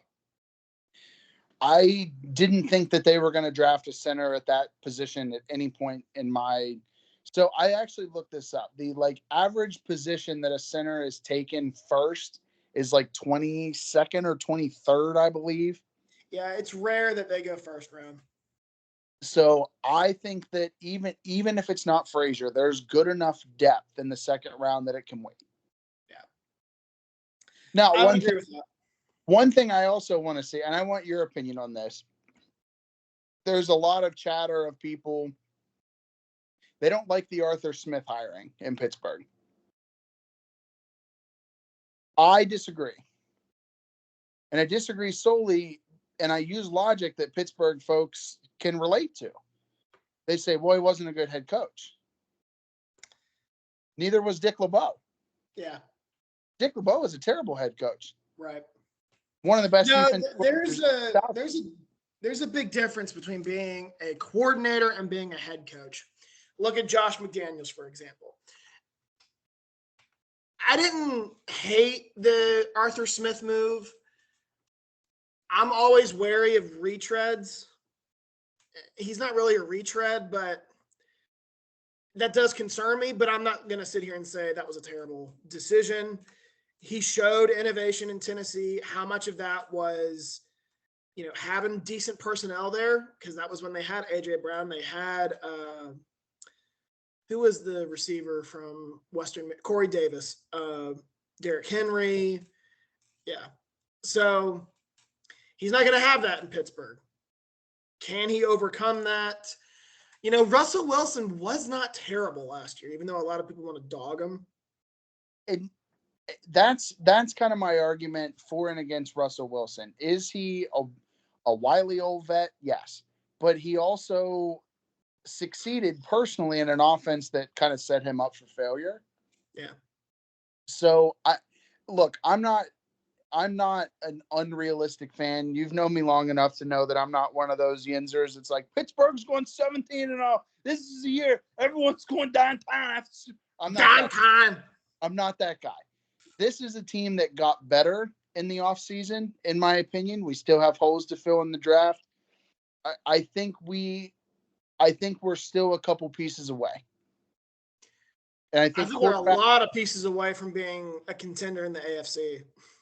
Because nobody has Patrick Mahomes. Right. Nobody has Patrick Mahomes. Well, there's also Josh Allen. There's Joe Burrow. There's Lamar Jackson. I would throw Justin Herbert in there. I think quarterback is by far the biggest. And I'm not saying Russell Wilson won't succeed. I'm not saying Justin Fields can't succeed. But given the current state of what we know and what we've seen, quarterback is still the biggest hump to overcome to be successful in the AFC. What do you mean by that? The Steelers don't have a quarterback of the level of Josh Allen or Lamar Jackson. And that's why I would never pick them to win the AFC. Now, can they be a playoff team again? Sure. But I think Pittsburgh is a really good spot for Russell Wilson, not necessarily he's a good fit there culturally. I think that's the best spot for him because I think they can get him right. And as I said a couple of weeks ago, get him in a boot camp and be and straighten him out. Whatever. I don't think he's got an attitude problem, but he's got something wrong with him. Diva mentality. I don't know. But I think Pittsburgh, Mike Tomlin, defensive-minded coach, just be We're going to send you to boot camp. We're going to brainwash you. You're going to come out a completely different dude. Like, I remember Green Bay, and that was the example I used. Jair Alexander acted out sort of against Carolina, went out for the coin toss, made a fool of himself, almost screwed it up. Then after the game, kind of complained about the coaching staff or something, and Green Bay was like, you're suspended for a week. Everyone made fun of him, and then, like, the next week, they activated him again, and Jair Alexander was, I am committed. I am it was just very, like it seemed like they electrocuted him and brainwashed him. That's what happens when you have decently run organizations. Exactly. So I think from your side, though, because I have to throw this in there, though, you're definitely worried about when Jordan Love will be signed by the Jets. But you are also, I got another 15 years until then. You are also encouraged by the next 15 years. Exactly. Dude, I'm so happy. Oh, man. I'm trying to think of the words. I was hoping we would talk Green Bay, honestly. I'm not gonna come. We can talk hockey all night, but I'm not gonna come on here and we talked our hockey. Green Bay, though, I took it on the chin for 3 years for picking Jordan Love. I was mocked. I was ridiculed. A lot of things. And I stuck by him. I believed in him. I said, this guy has it. Doesn't mean it's going to work, but he's got the traits. I believe in him. And it feels good to be proven right. I feel great. And I got receipts. I could really make fools of people. I'm holding off, though, until this year because I want to see what he does. Was last year an aberration? I sure hope not, but it easily could have been. I'm holding off a little bit. Yeah, I mean, I think that's easy to say always. You always wonder if that, like, first season's a fluke. But, again, I think in a decently run organization that sets people up for success,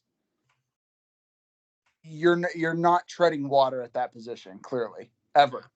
No, and, it's easy to say, well, it was a fluke. Well, it was this. Look, he was making throws those last 10 games of the year that I've seen very few quarterbacks make. And it was just, it was, I even said it the first couple of weeks when he was struggling. I was like, look, I know he's not playing well, but he does have flashes where I'm like, he looks just like Aaron Rodgers.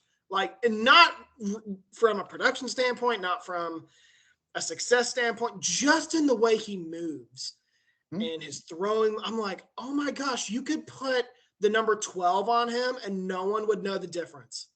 We see what you saw, Green Bay. We see it. And some saw it earlier. Who? You give you credit on that one. Well, look, dude, I mean, that first year he was there, it looked rough. And I was like, oh, I'm going to be wrong about this, it looks like. And it just feels good to be right. It feels good to be right. I have rubbed it in my friends' faces a couple times. I have two really close friends who have given me the most shit the last 3 years. One is a Saints fan and one is a Giants fan. And when Jordan Love got hot, I would send, like, I didn't do it every week, but like every other week, be like, you know who could use Jordan Love? The Saints and Giants.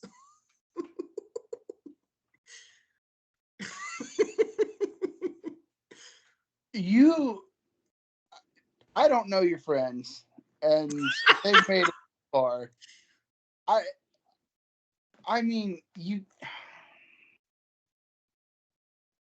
can't talk trash about poor quarterback play and be a Saints or Giants fan.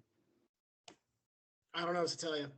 That's like a Browns fan in 2007 telling the Steelers that their quarterback sucks. Because Derek Anderson?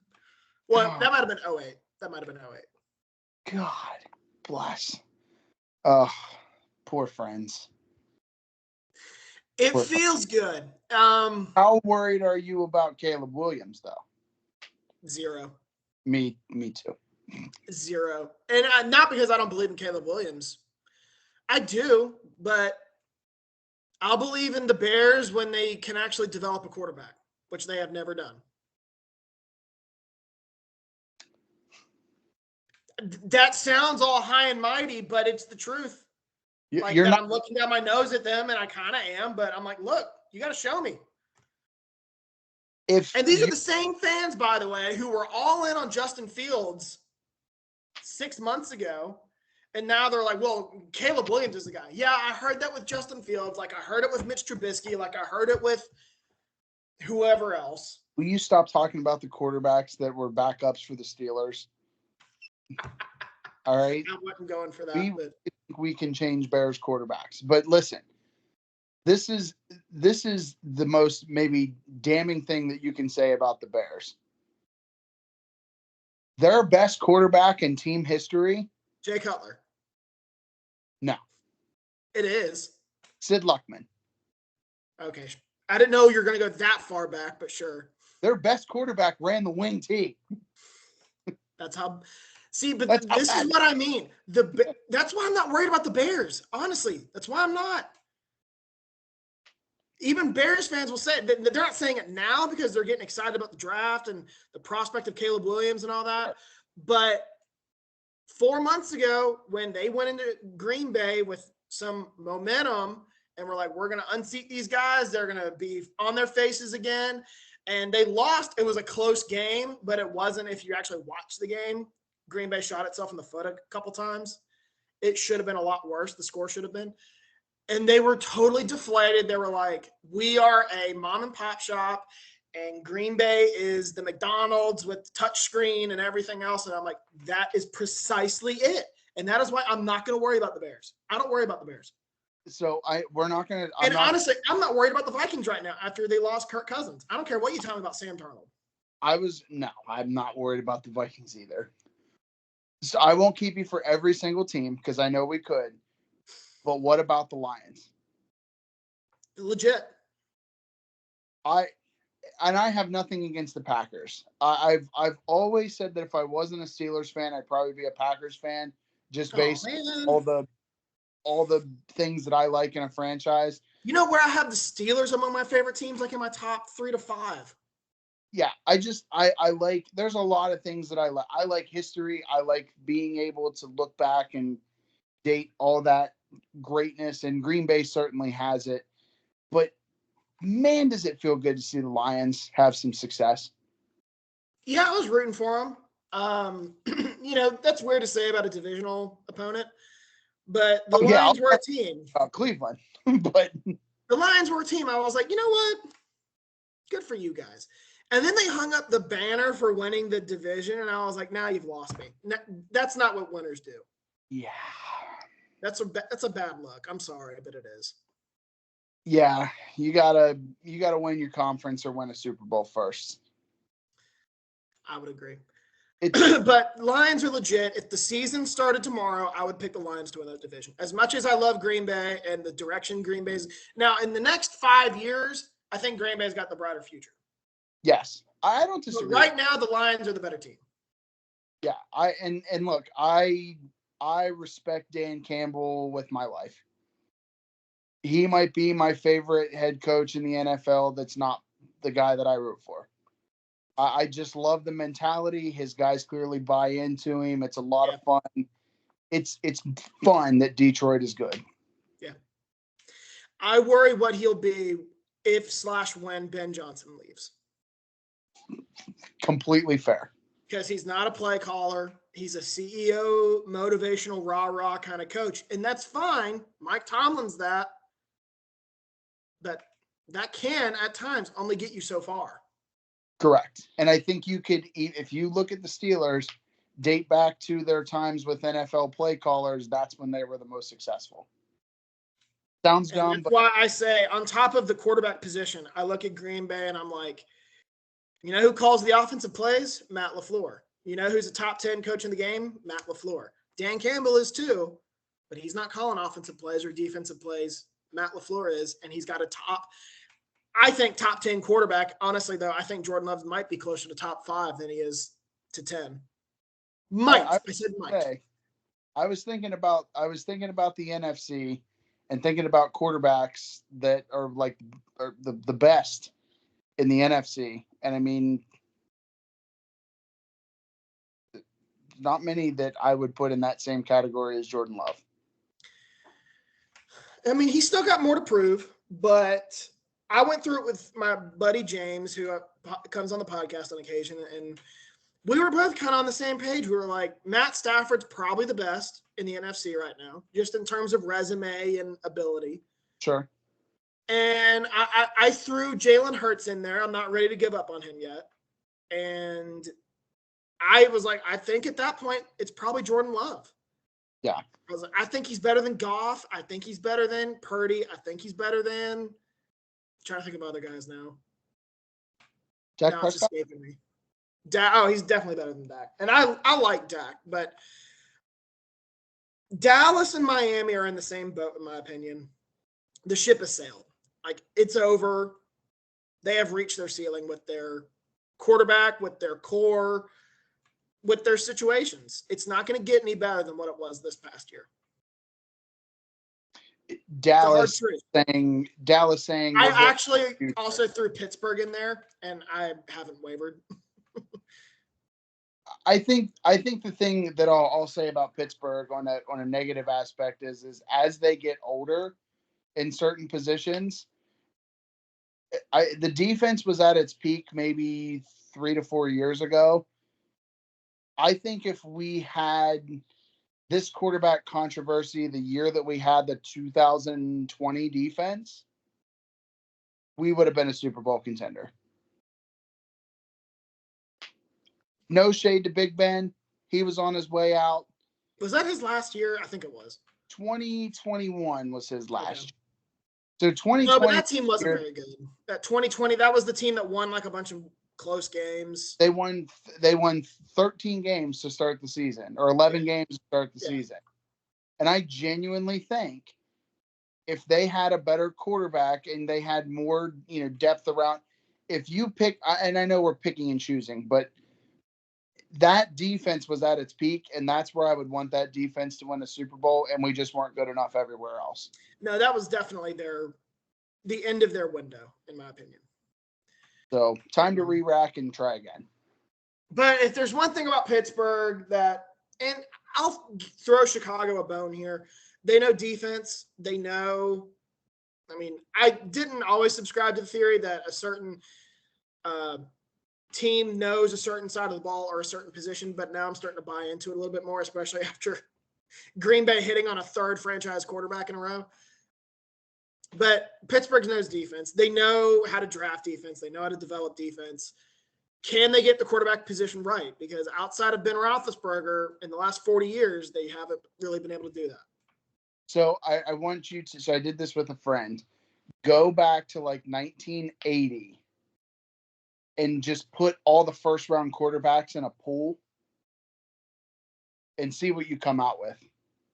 In a pool? Just like put them all, just write all their names down and then see how many are actually viable starting quarterbacks in the NFL. In the last 40 years, you know how many quarterbacks there have been? Yeah. Are you trying to argue that you don't draft a quarterback in the first round? Because I strongly disagree with that. I think that you do, but I think you also realize how hard it is to draft. Oh, no. Okay, yeah. First round. For sure. It's very much not necessarily boom or bust, but the hit rate's 50-50, and it's probably not even that high. For every Patrick Mahomes, there's 3 Jamarcus Russells. What's incredible about that 2020 draft class, in the moment we didn't put much stock in it, but looking back, if these guys keep trending the way they're trending, that's going to go down as one of the best quarterback drafts of all time. Joe Burrow. Yeah. Tua Tagovailoa, Justin Herbert, Jordan Love, Jalen Hurts. That's a 30 for 30 one day. Yeah. If they keep going the way, if their careers keep going the way they're going. I don't disagree with that at all. I was trying to think of all the guys. Some of these classes run together. As much as I love the game, sometimes I forget where Well, then guys. the next year, we thought it was going to be great, and it's been terrible. It was Trevor Lawrence, Zach Wilson, Trey Right. Lance, Justin Fields, and Mac Jones. Oof. All with different teams except Trevor Lawrence. And I don't think Trevor Lawrence is that good, honestly. I don't want to beat up on the guy because he looked good the previous year, but he took steps in the wrong direction this past year. Yeah, for sure. I just, not that, we all have an extra 2 hours to sit around and do minuscule, stupid tasks like that, but it is a tough game to draft an NFL quarterback. And I think the reason that I say that is to your point of being able to draft, I know they didn't draft Brett Favre, but to score 3 franchise quarterbacks like that in a row is the closest thing there we have, and John Middlecoff talks about this all the time. And again, I don't want to get too ahead of myself with Jordan Love. There's a really good chance that that was just not a really good chance, but a chance that was just an aberration. But the closest thing we have was in the 90s and 2000s when the 49ers went Montana, Young, and Jeff Garcia. Yep. Jeff Garcia was a good player. Went to a couple Pro Bowls. And that is the best instance that we've had of that, where it was, Pro Bowl, not even Pro Bowl quarterback, but just a franchise quarterback. And now Green Bay has done it. And honestly, I think Jordan Love is probably going to end up being better than Jeff Garcia again, if his career keeps going the way I think it's going to go. Yeah. But I have a blog post one day, and I'm going to try to save it for when they extend Jordan Love, which is going to be this summer. And this isn't like the whole narrative that Green Bay lucked into Favre and Rodgers was kind of bullshit to begin with. And if you still think it with Jordan Love, I would still say it's even more bullshit. Like if you think that even after Jordan Love, it's bullshit. But the reason why I'm going to bring that up is because if you look at the quarterbacks that they drafted in the 90s, it's a pretty incredible list. So Ty Detmer was one. Ty Detmer had a 13-year NFL career as a backup. Like, that's a good player. Yeah, you made his money. Matt Hasselbeck, drafted by Green Bay, Bay, went to Seattle, took Seattle to a Super Bowl, went to a couple Pro Bowls. Mark Brunell, who is in the Jaguars Hall of Fame or whatever they call it. And Aaron Brooks, who started his career in Green Bay and went to New Orleans, was a starter there for a few years in the New Orleans Saints Hall of Fame. And then the big one. They didn't draft this guy, but they brought him in as an undrafted free agent in the 90s. Do you want to guess who it was?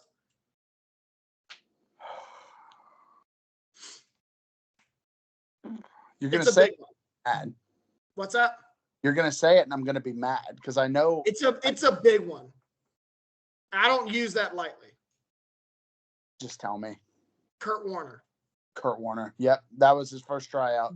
Those were the guys that they brought in or drafted in the 90s who all had good careers. They just had Brett Favre there. Then a couple years later, they hit on Aaron Rodgers. 15 years after that, they hit on Jordan Love. By the way, you can throw in Matt Flynn in there, too. Thank you. I was just about to say. And they've also drafted maybe the greatest fleece in NFL history in Matt Flynn. I mean, that dude, you're going to talk about making your money. Matt Flynn made his money. I'm just saying, they clearly know how to identify these guys. And it all goes back to Ron Wolf. And Ron Wolf, who was the GM in the 90s, and they went from, I don't remember who was the GM in between Ron Wolf and Ted Thompson. There was one or two in there. But Ted Thompson came in, who worked under Ron Wolf in Green Bay in the 90s. And then now Ted Thompson, who has since passed but retired, they hired Brian Gutekunst, who's the current GM, who worked under Ted Thompson, who worked under Ron Wolf. It's very incestuous. Yep. And that's why this has spanned for 30 years.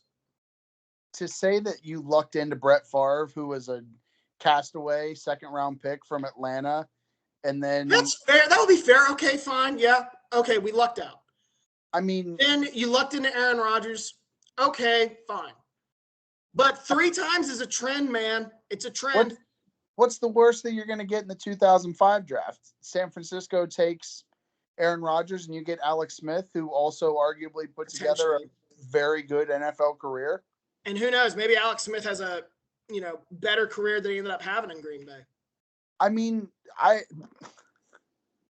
it doesn't seem like a. It doesn't. Seem I don't always love Colin Cowherd, but I heard him talk about Justin Fields. He was like, swap Justin Fields and Jordan Love. Do you think Jordan Love is the player he is now in Chicago? And do you think Justin Fields is the player he has been in Chicago and Green Bay? I don't think so. I think Justin Fields would be a lot better. I think Jordan Love would be much worse. Culture matters. Yeah, I agree. I can talk about this all day. But okay, draft in a week. Section of the pod. Draft in a week. Who are the Steelers going to pick? Okay. So, of course, we went through the Zach Frazier monologue. I really hope that they can still take him. I very much want an offensive tackle in the first round.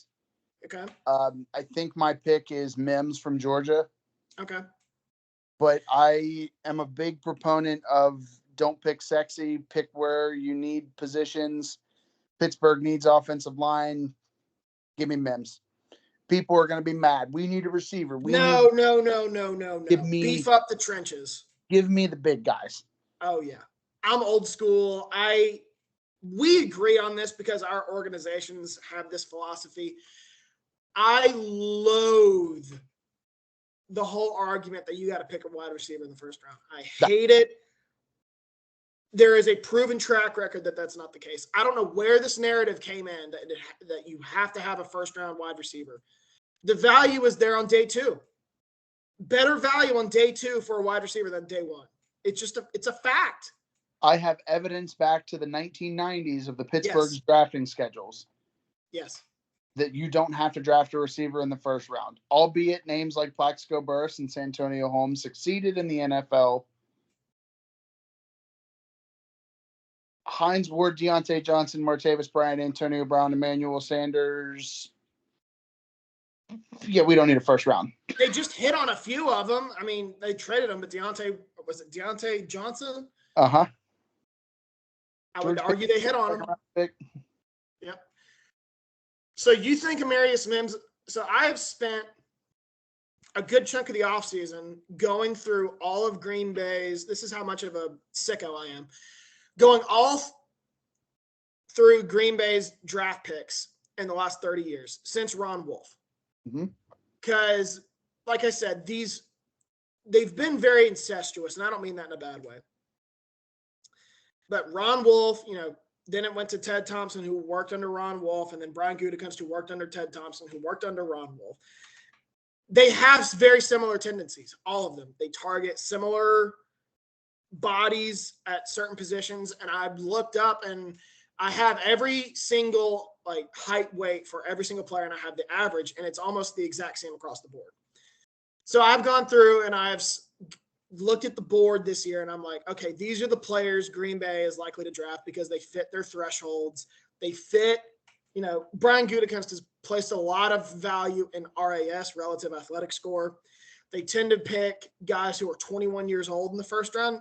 The oldest that they have done in recent years is Devontae Wyatt, who was 24. That's a mega outlier, though.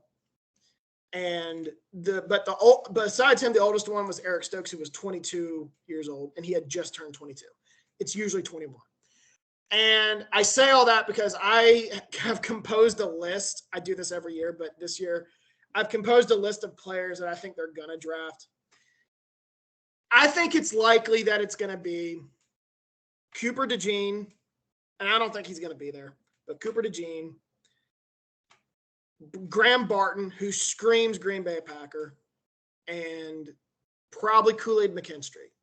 Those 3. There are a couple more that I can't think of off the top of my head, but that's where I'm at. Well, and I think that when you're talking about when Green Bay picks in the draft specifically, not that 20 where Pittsburgh is doesn't have the same narrative sometimes, but every once in a while you get a guy who's kind of surprising that fell there. Always. So you never really know, but Right. I think you got a good crop there with those three. I don't think you could miss on. I don't want to say that because it's not always easy to draft. We know that, but I think that's a solid three. Well, a lot of people don't realize Ron Wolf used to say this all the time, and I would take his word for it because he's a Hall of Fame general manager. But he always said, if you bat 300 in the draft, you're doing all right. Yes, 100%. So 3 out of 7 picks on average. Most teams have 7 picks. 3 out of 7 is pretty damn good. Yeah, that's a solid three.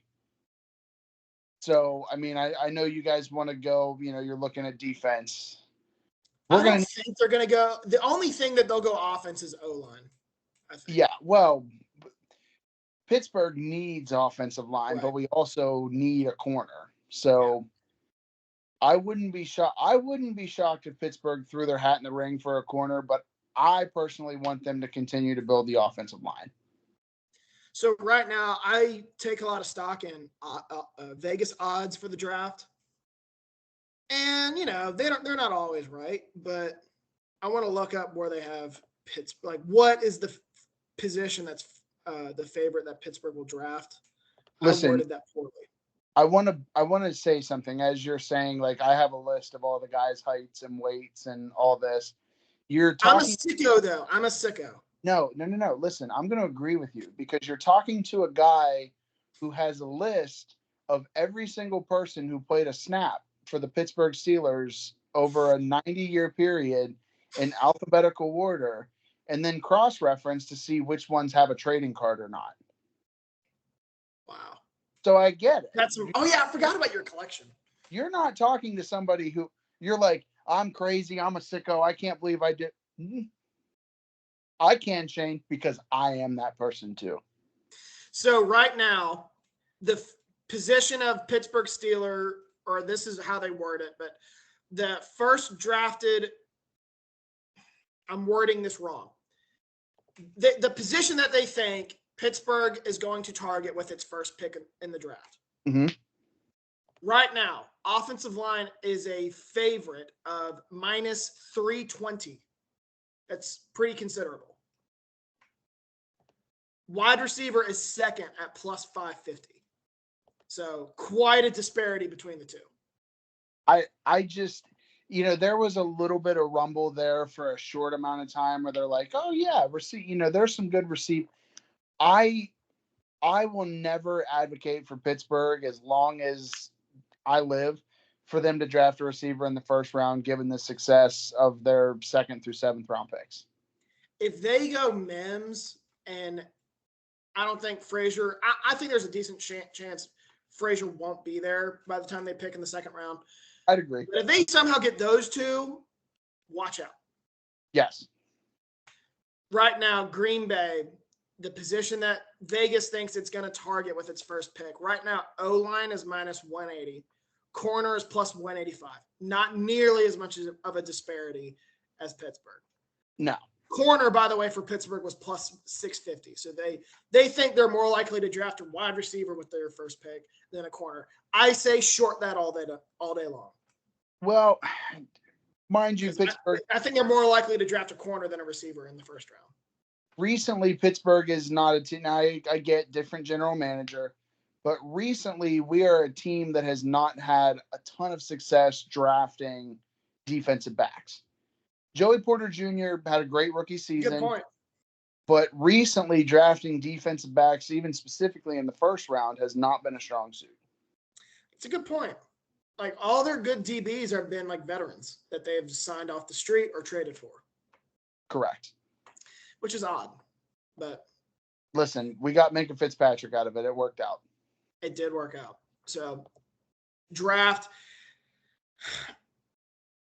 I think we're going to see a run of offensive players like that we have not seen, the likes of which we have not seen before.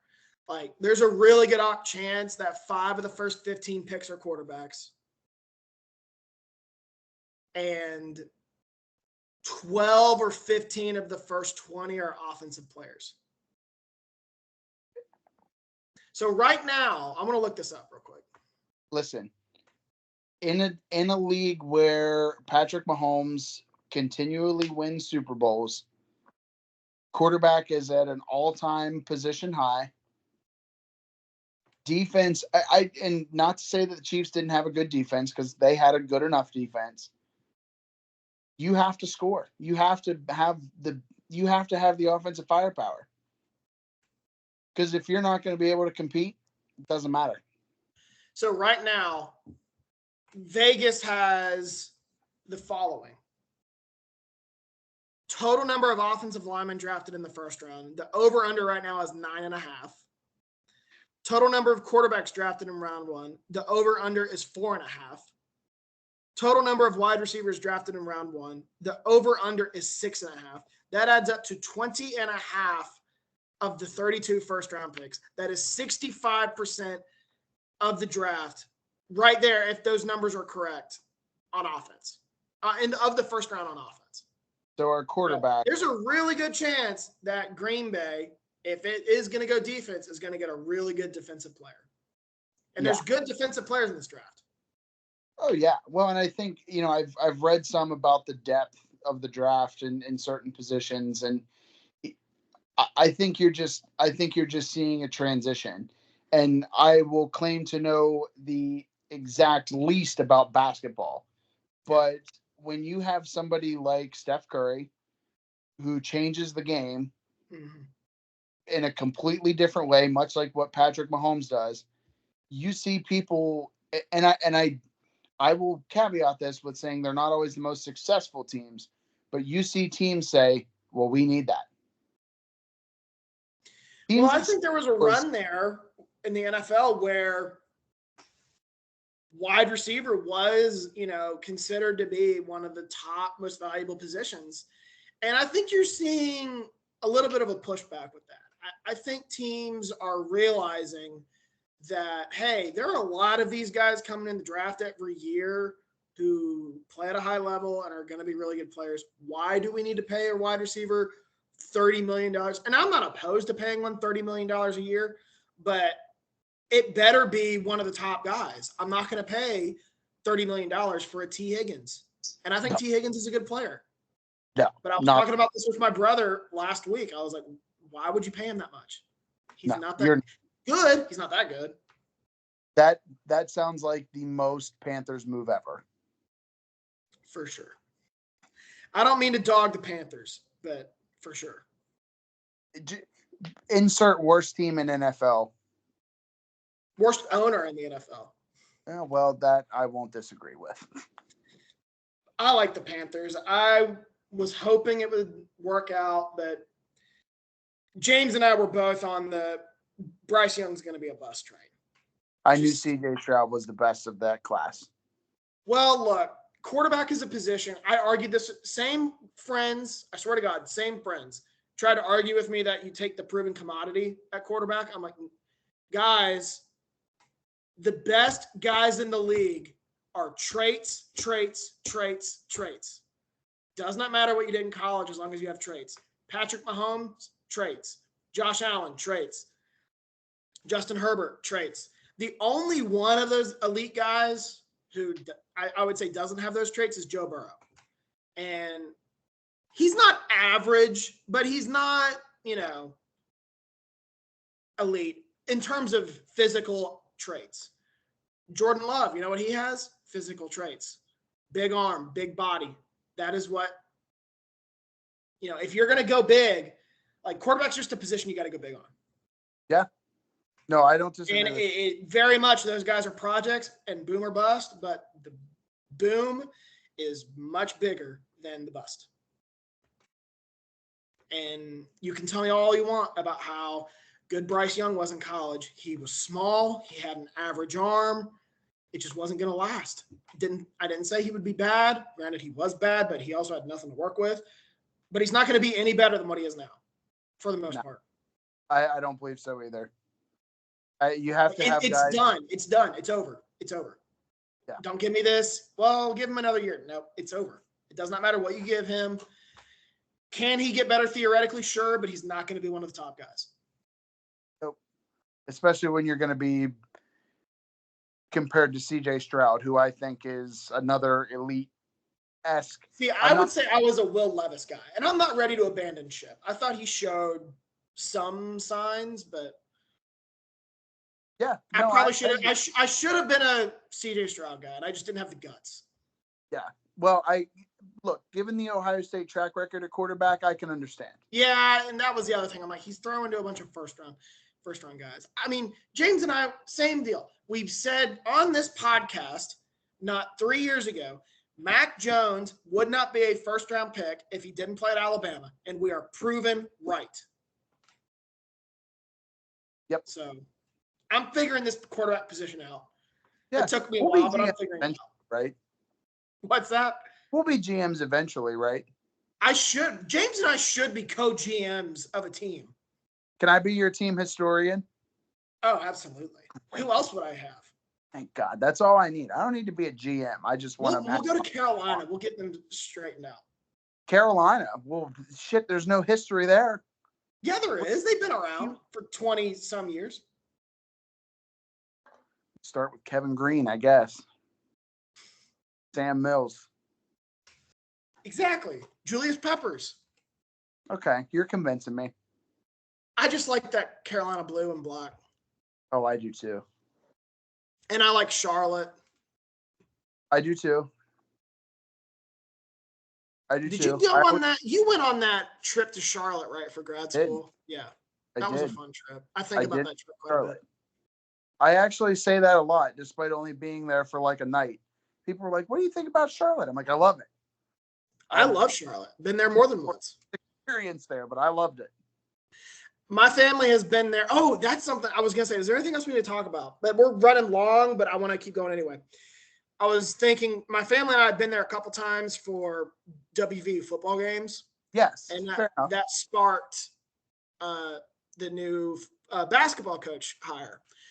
And I've had Dylan sign on the podcast. We talked the Darren DeVries hire. I want to know what your opinion of the hire. So the wrong hire is, and with all due respect to him, the wrong hire is to bring Bob Huggins back. Yes. I couldn't believe there was a group of donors that were like, we have to bring him back. And genuinely, I want to be as clear as possible. I think Bob Huggins he's a great basketball coach. He did so much for West Virginia and continues to do a lot for the state. But I think in terms of sport, I just don't think that's the right move. No. I love Hugs the person. I so much I could say, but I'll stop there. So then the argument becomes, do you hire a coach who has a proven track record as a head coach at a smaller school, or do you hire assistant of a bigger school? I have always leaned the way that WVU did it. I do too. Hire the guy with a proven track record as a head coach. Maybe not in football, but in basketball, I definitely do. Yeah, well, and I don't think that FCS, in that respect, I don't think that the head coach. I mean, I guess in fairness, Urban Meyer, for instance, brought Utah to fame, to Florida, to Ohio State. So you can draw something, but comparatively speaking, no one's going to go out and look for the Valparaiso football coach and be like, that guy, Alabama. That's just not going to happen. But in basketball, you find those, smaller conferences and you find people like DeVries. I think this is very much like the women's team because they had the same type of hire last season with the former Stephen F. Austin coach. I can't remember his name, but Kellogg, thank you. That's where you hire in basketball, in my opinion. It paid off for the women, and I think that will pay off for the men too. Not going to be next year. We're not going to see a national championship next year, so just going to throw that one out there, fans. Relax. But I think that there's a lot of potential. I really like it. DeVries was one of the top guys in the market, in my opinion. If you said Dusty May, I wouldn't argue with you, but I think there's an argument that it was Darren DeVries was the top name on the market. And, he had suitors. He chose to come to Morgantown. And I think that's a testament to what we are as a program. Now, I don't agree with some people that think we're a top 20 program in the country in basketball, but I think we're top 30. Like, we're really good. Fringe and 20. Yeah, I would say fringe 20. But through this process, I've realized just how behind Huggins was. He didn't have much turnover on his staff, mostly because he didn't pay members of his staff that much money. He was behind the times with certain positions. Like, I was looking around other top programs like UConn. I'm like, what sort of guys do they have on their roster? What positions do they hold? And I was like, well, we don't have that at under Huggins. We don't have that under Huggins. He had some variation of it, but it wasn't that. And we're getting that with DeVries. Like a player development coach. We didn't have that under Huggins. I believe Huggins was you get as much as you put into it, sort of deal, and kind of let the players choose that. Very old school. And that's a problem. Probably why we couldn't shoot the ball very well under Huggins. I love Huggins, but I also think he got really lazy. Clearly had issues with alcohol, and that probably impacted his recruiting because, I don't know what happened. He showed up, and we get Kevin Jones, we get Devin Ebanks and Truck Bryant. We have a top 5 recruiting class in the country, and we never even sniffed that afterward. Okay, so and I'm not comparing them as coaches, but I think about Nick Saban and his testament basically of how the transfer portal has changed how you recruit. Yeah, no, for sure. And I think that's a very underrated thing that I think people are still not understanding about college sport. I think that NIL will still change a little bit because I don't think they want it to get out of hand. But I think it'll slow down eventually. With these old school-esque coaches, they will be phased out for the younger, more NIL generation coaches. Yeah. I agree. And, Huggins did recruit the portal quite a bit. But, I mean, when was the last time – I asked my family this. When was the last time we hit on a high school player? I think it was Miles McBride. And you think, that wasn't that long ago. That was 3 years ago. Did you know Miles McBride was a quarterback at Fairmont? Fairmont? I don't know. They just always said it on the broadcast. It wasn't Fairmont. He was a quarterback in high school, but it wasn't. It was at Moeller High School. New York or wherever he was. Cincinnati. It was Cincinnati. Broadcast all the time. Every single time WVU basketball played, they'd be like, did you know Miles McBride was a quarterback in high school in Ohio? I'm like, yeah, because I watch every game. Yeah.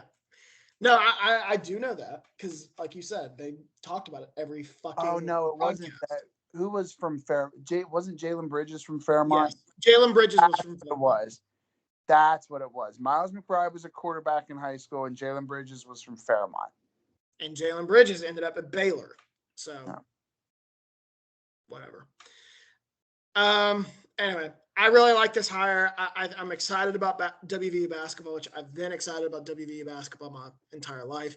It's a different feeling when Huggins came. Like, we knew what we were getting. We knew we were getting a Hall of Fame head coach, and like the excitement was much higher. But DeVries has a different sort of optimism. I differ from the rest of the fan base. I'm like 90% sure you do too. I love not having a West Virginia connection. Oh, 1,000%. Yeah, I hate that argument. I loathe it with a passion with any WVU fan that's like, we got to have a West Virginia guy. No, you don't. I hate it. No, you don't. Because here's what happens. And, West Virginia, in as much as I love my alma mater and always will, there are a lot of things that they're behind on in these major sports. And, when you talk about facilities and you talk about NIL money and ability to recruit, West Virginia struggles against some of the other top programs. So how do you combat that? You find these new young coaches that are able to combat that in their own way and build a program. And that's what we need. And they can't have a West Virginia connection because the stuck in the old school can be a lot more, I respect it because you have lived here, you have been here, this. West Virginia loves its people. Just in Well, general. so I have a theory on this. I really do. And I don't mean to cut you off, but West Virginia is a state full of people who have been overlooked. Yeah. And this dates all the way back to the frontier. Because when they were part of Virginia, the whole reason why they wanted to secede from Virginia is because the eastern part they felt was not representing the mountain people in West Virginia. That is now West Virginia. And they were like, we want to have our own voice. We want our own state. And Lincoln gave it to them. And since then, they have not had a ton of trust in outsiders. Never. And they really only trust themselves.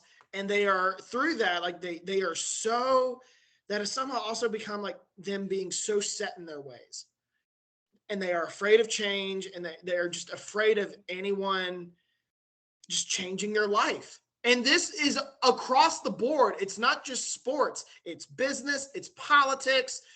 I've said for years, why is West Virginia one of the most taxed states in the country? There's no reason for it.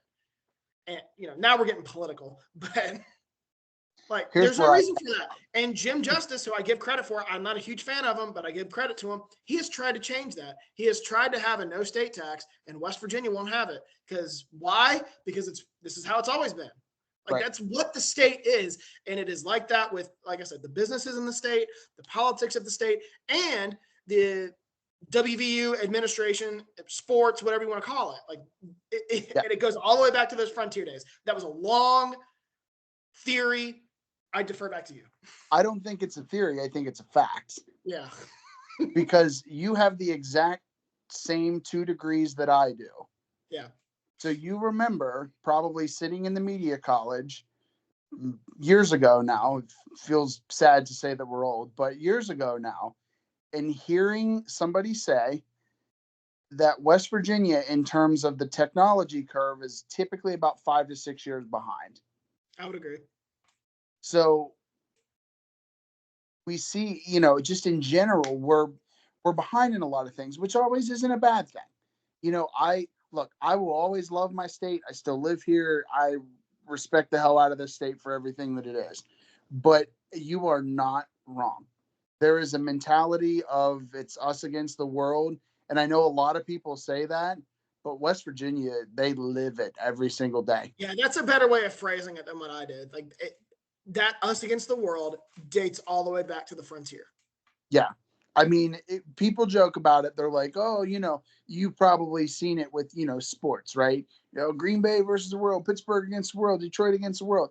West Virginia's been against the world since 1863, and it's not changing. No, it's not. So I think circling that back to sports, I think once we learn to let some outsiders in to get a different perspective on how this can improve, I think that's when we'll see our programs jump up to a top 20 in basketball or a top 25 in football routinely. I don't understand where that. I mean, I know where it comes from. I just explained it, but I don't understand how people have that mentality. Our best football coach was not from West Virginia. Correct. And once you tell people that who think that way, they shut up real quick. They're like, oh, you're right. Well, but also a reminder about, we are talking about Rich Rod, right? We're not. No, I was talking about Don Nehlen. Oh, okay. So fair enough. Okay. Yes. So, okay. So I'm putting this in two different sides because Rich Rod is from the North Marion area. Yeah. So let me circle this back. Yes. Don Nehlen, not from West Virginia, by far the best coach. But also, too, and we've probably talked about this before, how many times have you heard WVU fans say we have to get back to, when Rich Rod was coach, we had those 3 10-win seasons, 4 straight bowl wins. I know one of those was after Rich Rod, but they're like, that's the standard. I want you to go back and look at 125 years of WVU football. Yeah. And tell me when 10 wins was the standard for this football team. Yeah, I mean, look, I would love for that to be the standard, but it's not. It's closer to what we just had this past year, about 8 or 9 wins. Probably not even 9, probably more like 8. But I would say 8 or 9. And then every 4 or 5 years, have a team that can win 10 or 11 games. That's my expectation. I think I did the math on this because I also, like you, am a degenerate. I'm pretty sure I think it's like 132 years of WVU football now. Now, outliers being that, they played like 10 games a season in the 20s, right? Yeah. I get that. WVU football has won 9 games or more, I think 18 or 19 times. Is it really only that few? Wow. And they did it in one of the best 20 seasons in school history. And people say, throw Neil Brown to the Wolves. Well, here's my thing with Neil Brown. He didn't win more than, 6 games in his first 5 years? Yeah. That's not the standard. No. But you're right. I mean, Neyland really did put us on the map. And since Neyland, I would say it's 8 or 9 wins, probably closer to 8 a year. But we've also had some highs since Neyland. And that's why I say every 4 to 5 years, we should have a team that can win 10 or 11 games. I think the number is we've had 9, 10-win seasons. Since about 1980? Since ever. Ever? Okay. And one of them was in the 20s when we went like 10-0-1 or something. A handful were under Neyland. 3 were under Rich Rod, and people really don't like when you say 2 of them were under Dana. Yeah. They're not over that one. Or they don't like being proven wrong about that one. Yeah, they don't like that. And you're like, well, and 2 of them were under Dana Holgerson. And they're like, I'm like, I'm just telling you that I can look at numbers on a sheet and tell you that he won. So since 1980, 1, 2, 3, 4, 5, 6, 7 10-win seasons in 44 seasons. How many was that? 7, did I say? 3 are Rich Rod, 2 are Neyland, and 2 are Holgerson. But 7 and 43 seasons is 16%, which would roughly be like once every 6 years. Yeah. So I'm not far off. About once every 4 to 5, 6 years, we should have a team that can win 10 or 11 games. And let me state this again. I am not saying that I don't love my school, that I don't love my team. I love WVU. I want them to succeed in everything. But what my mission is for people to understand that the standard that they want and the standard that we have are not the same standard. Yeah. That's all that I need them to know. I don't disagree. And, I was talking to someone and I said, I consider us a football school, but if you call us a basketball school, I'm not sure I can argue against it. See, I've leaned basketball for about the last 10 years. Slightly. I'm not sure I can argue against it. There's probably a deeper history in basketball than there is football. Now, a lot of that history was in the 50s and 60s, but there's been success in between. I would say our 2 best eras of basketball were the 50s and 60s when we had Rod Hundley, Jerry West, Rod Thorne. to the Bob Huggins era, where it was what, 5-6 trips to the Sweet 16, a Final Four in there, give or take. So those were, but then in between you had Gail Catlett, who was good, not great, and you had a short stint of Beeline, who inherited a mess and turned it into something really good.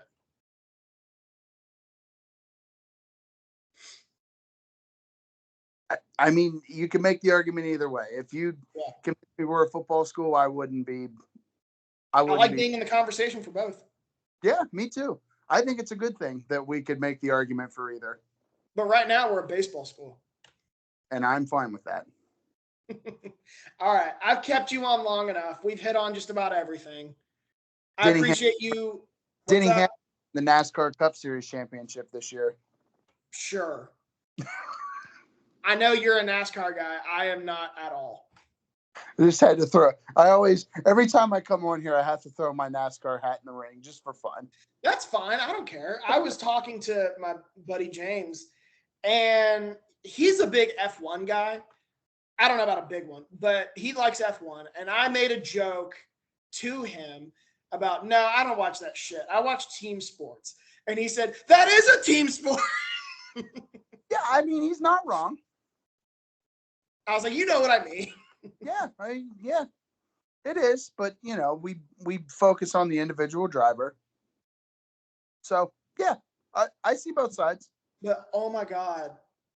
I was at my brother's bachelor party over the weekend. Look, I had a lot of fun. It sounds like my brother had a lot of fun.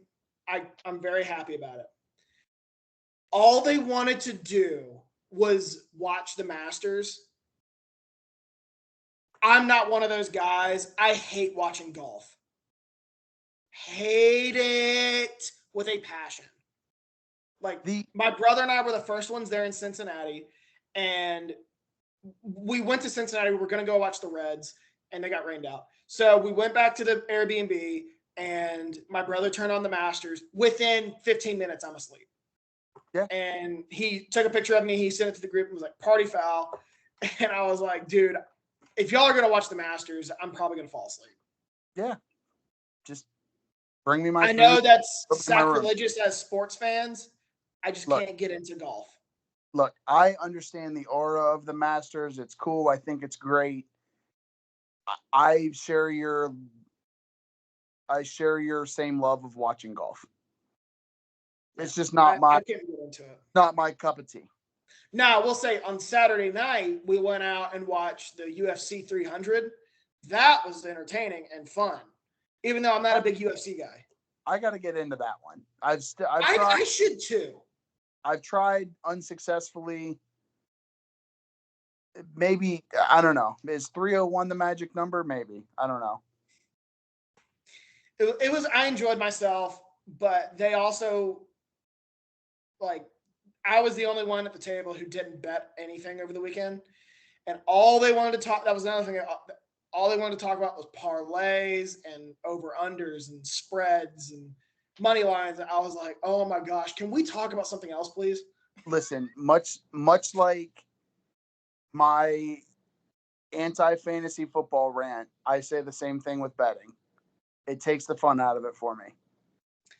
I don't know about that. I like talking about it. I can get up for like the spread in football. I'll talk about that and the matchup because, you know, you're really just breaking down the matchup. But money lines for baseball, I draw the line. I'm like, look, there's 162 of these. Chances of you getting your money are slim because a really good baseball team only wins about 60% of the time. Man, money line in baseball has got to be tough.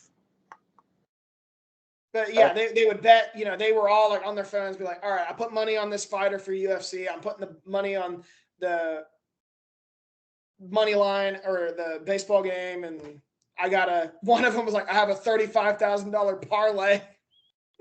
Meanwhile, you're sitting there tracking the heights and weights of the Packers draft picks. Being exactly. Like, I think I see a trend. Yeah, I mean, that's true. That's my sickness. Theirs is betting, I guess. I'm on your side. I know. but we're just a different breed.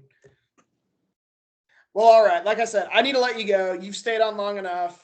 2.5 hours. It's almost 11 p.m. your time, so you got to get in the bed. That's all right. I got an episode of Trailer Park Boys in me. You got one more? One more. I got NBA on right now. I don't love it. I bought the recent Dune movie that came out, and I watched some of that. So, are you a big Dune guy? I don't think you are. I don't like movies. You don't. Gosh, I forgot. I think that's the first I'm hearing of this.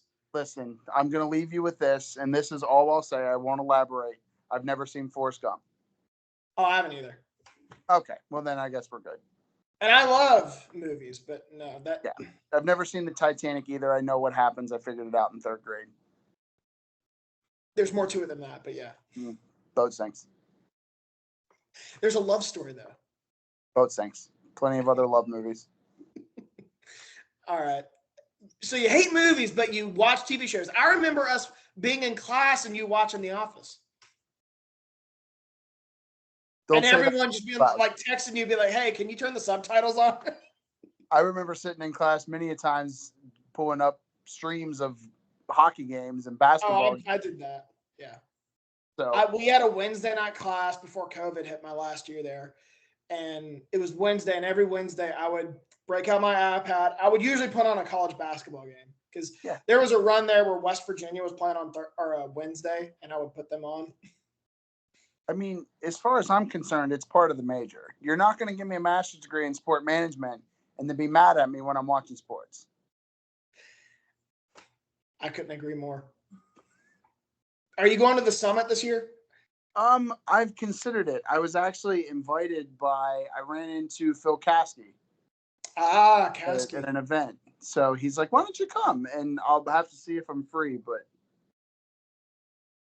I got an email from Lotsky. Okay. And in my work email, which I did not expect.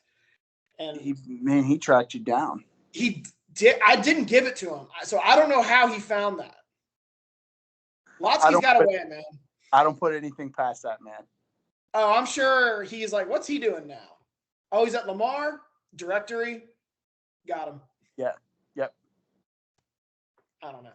Well, again, we're doing a Midwest goodbye. It's time to get off the line. All good. Thank you for having me. Absolutely. Thanks for coming on. We talked a lot of things. A lot of fun. We'll do it again soon. Let's hope. Let's not wait another year. Yeah. Oh, hopefully I'm available for the start of hockey season next year. Yeah, I don't remember if I had you on for that. I remember you asking me, and I was like inundated with work. Yeah, that sounds right. So I'll be back then. Maybe we do something in the summer. Not take that long of a break. You let me know. We'll do. All summer. Yeah, we're not talking NASCAR, but...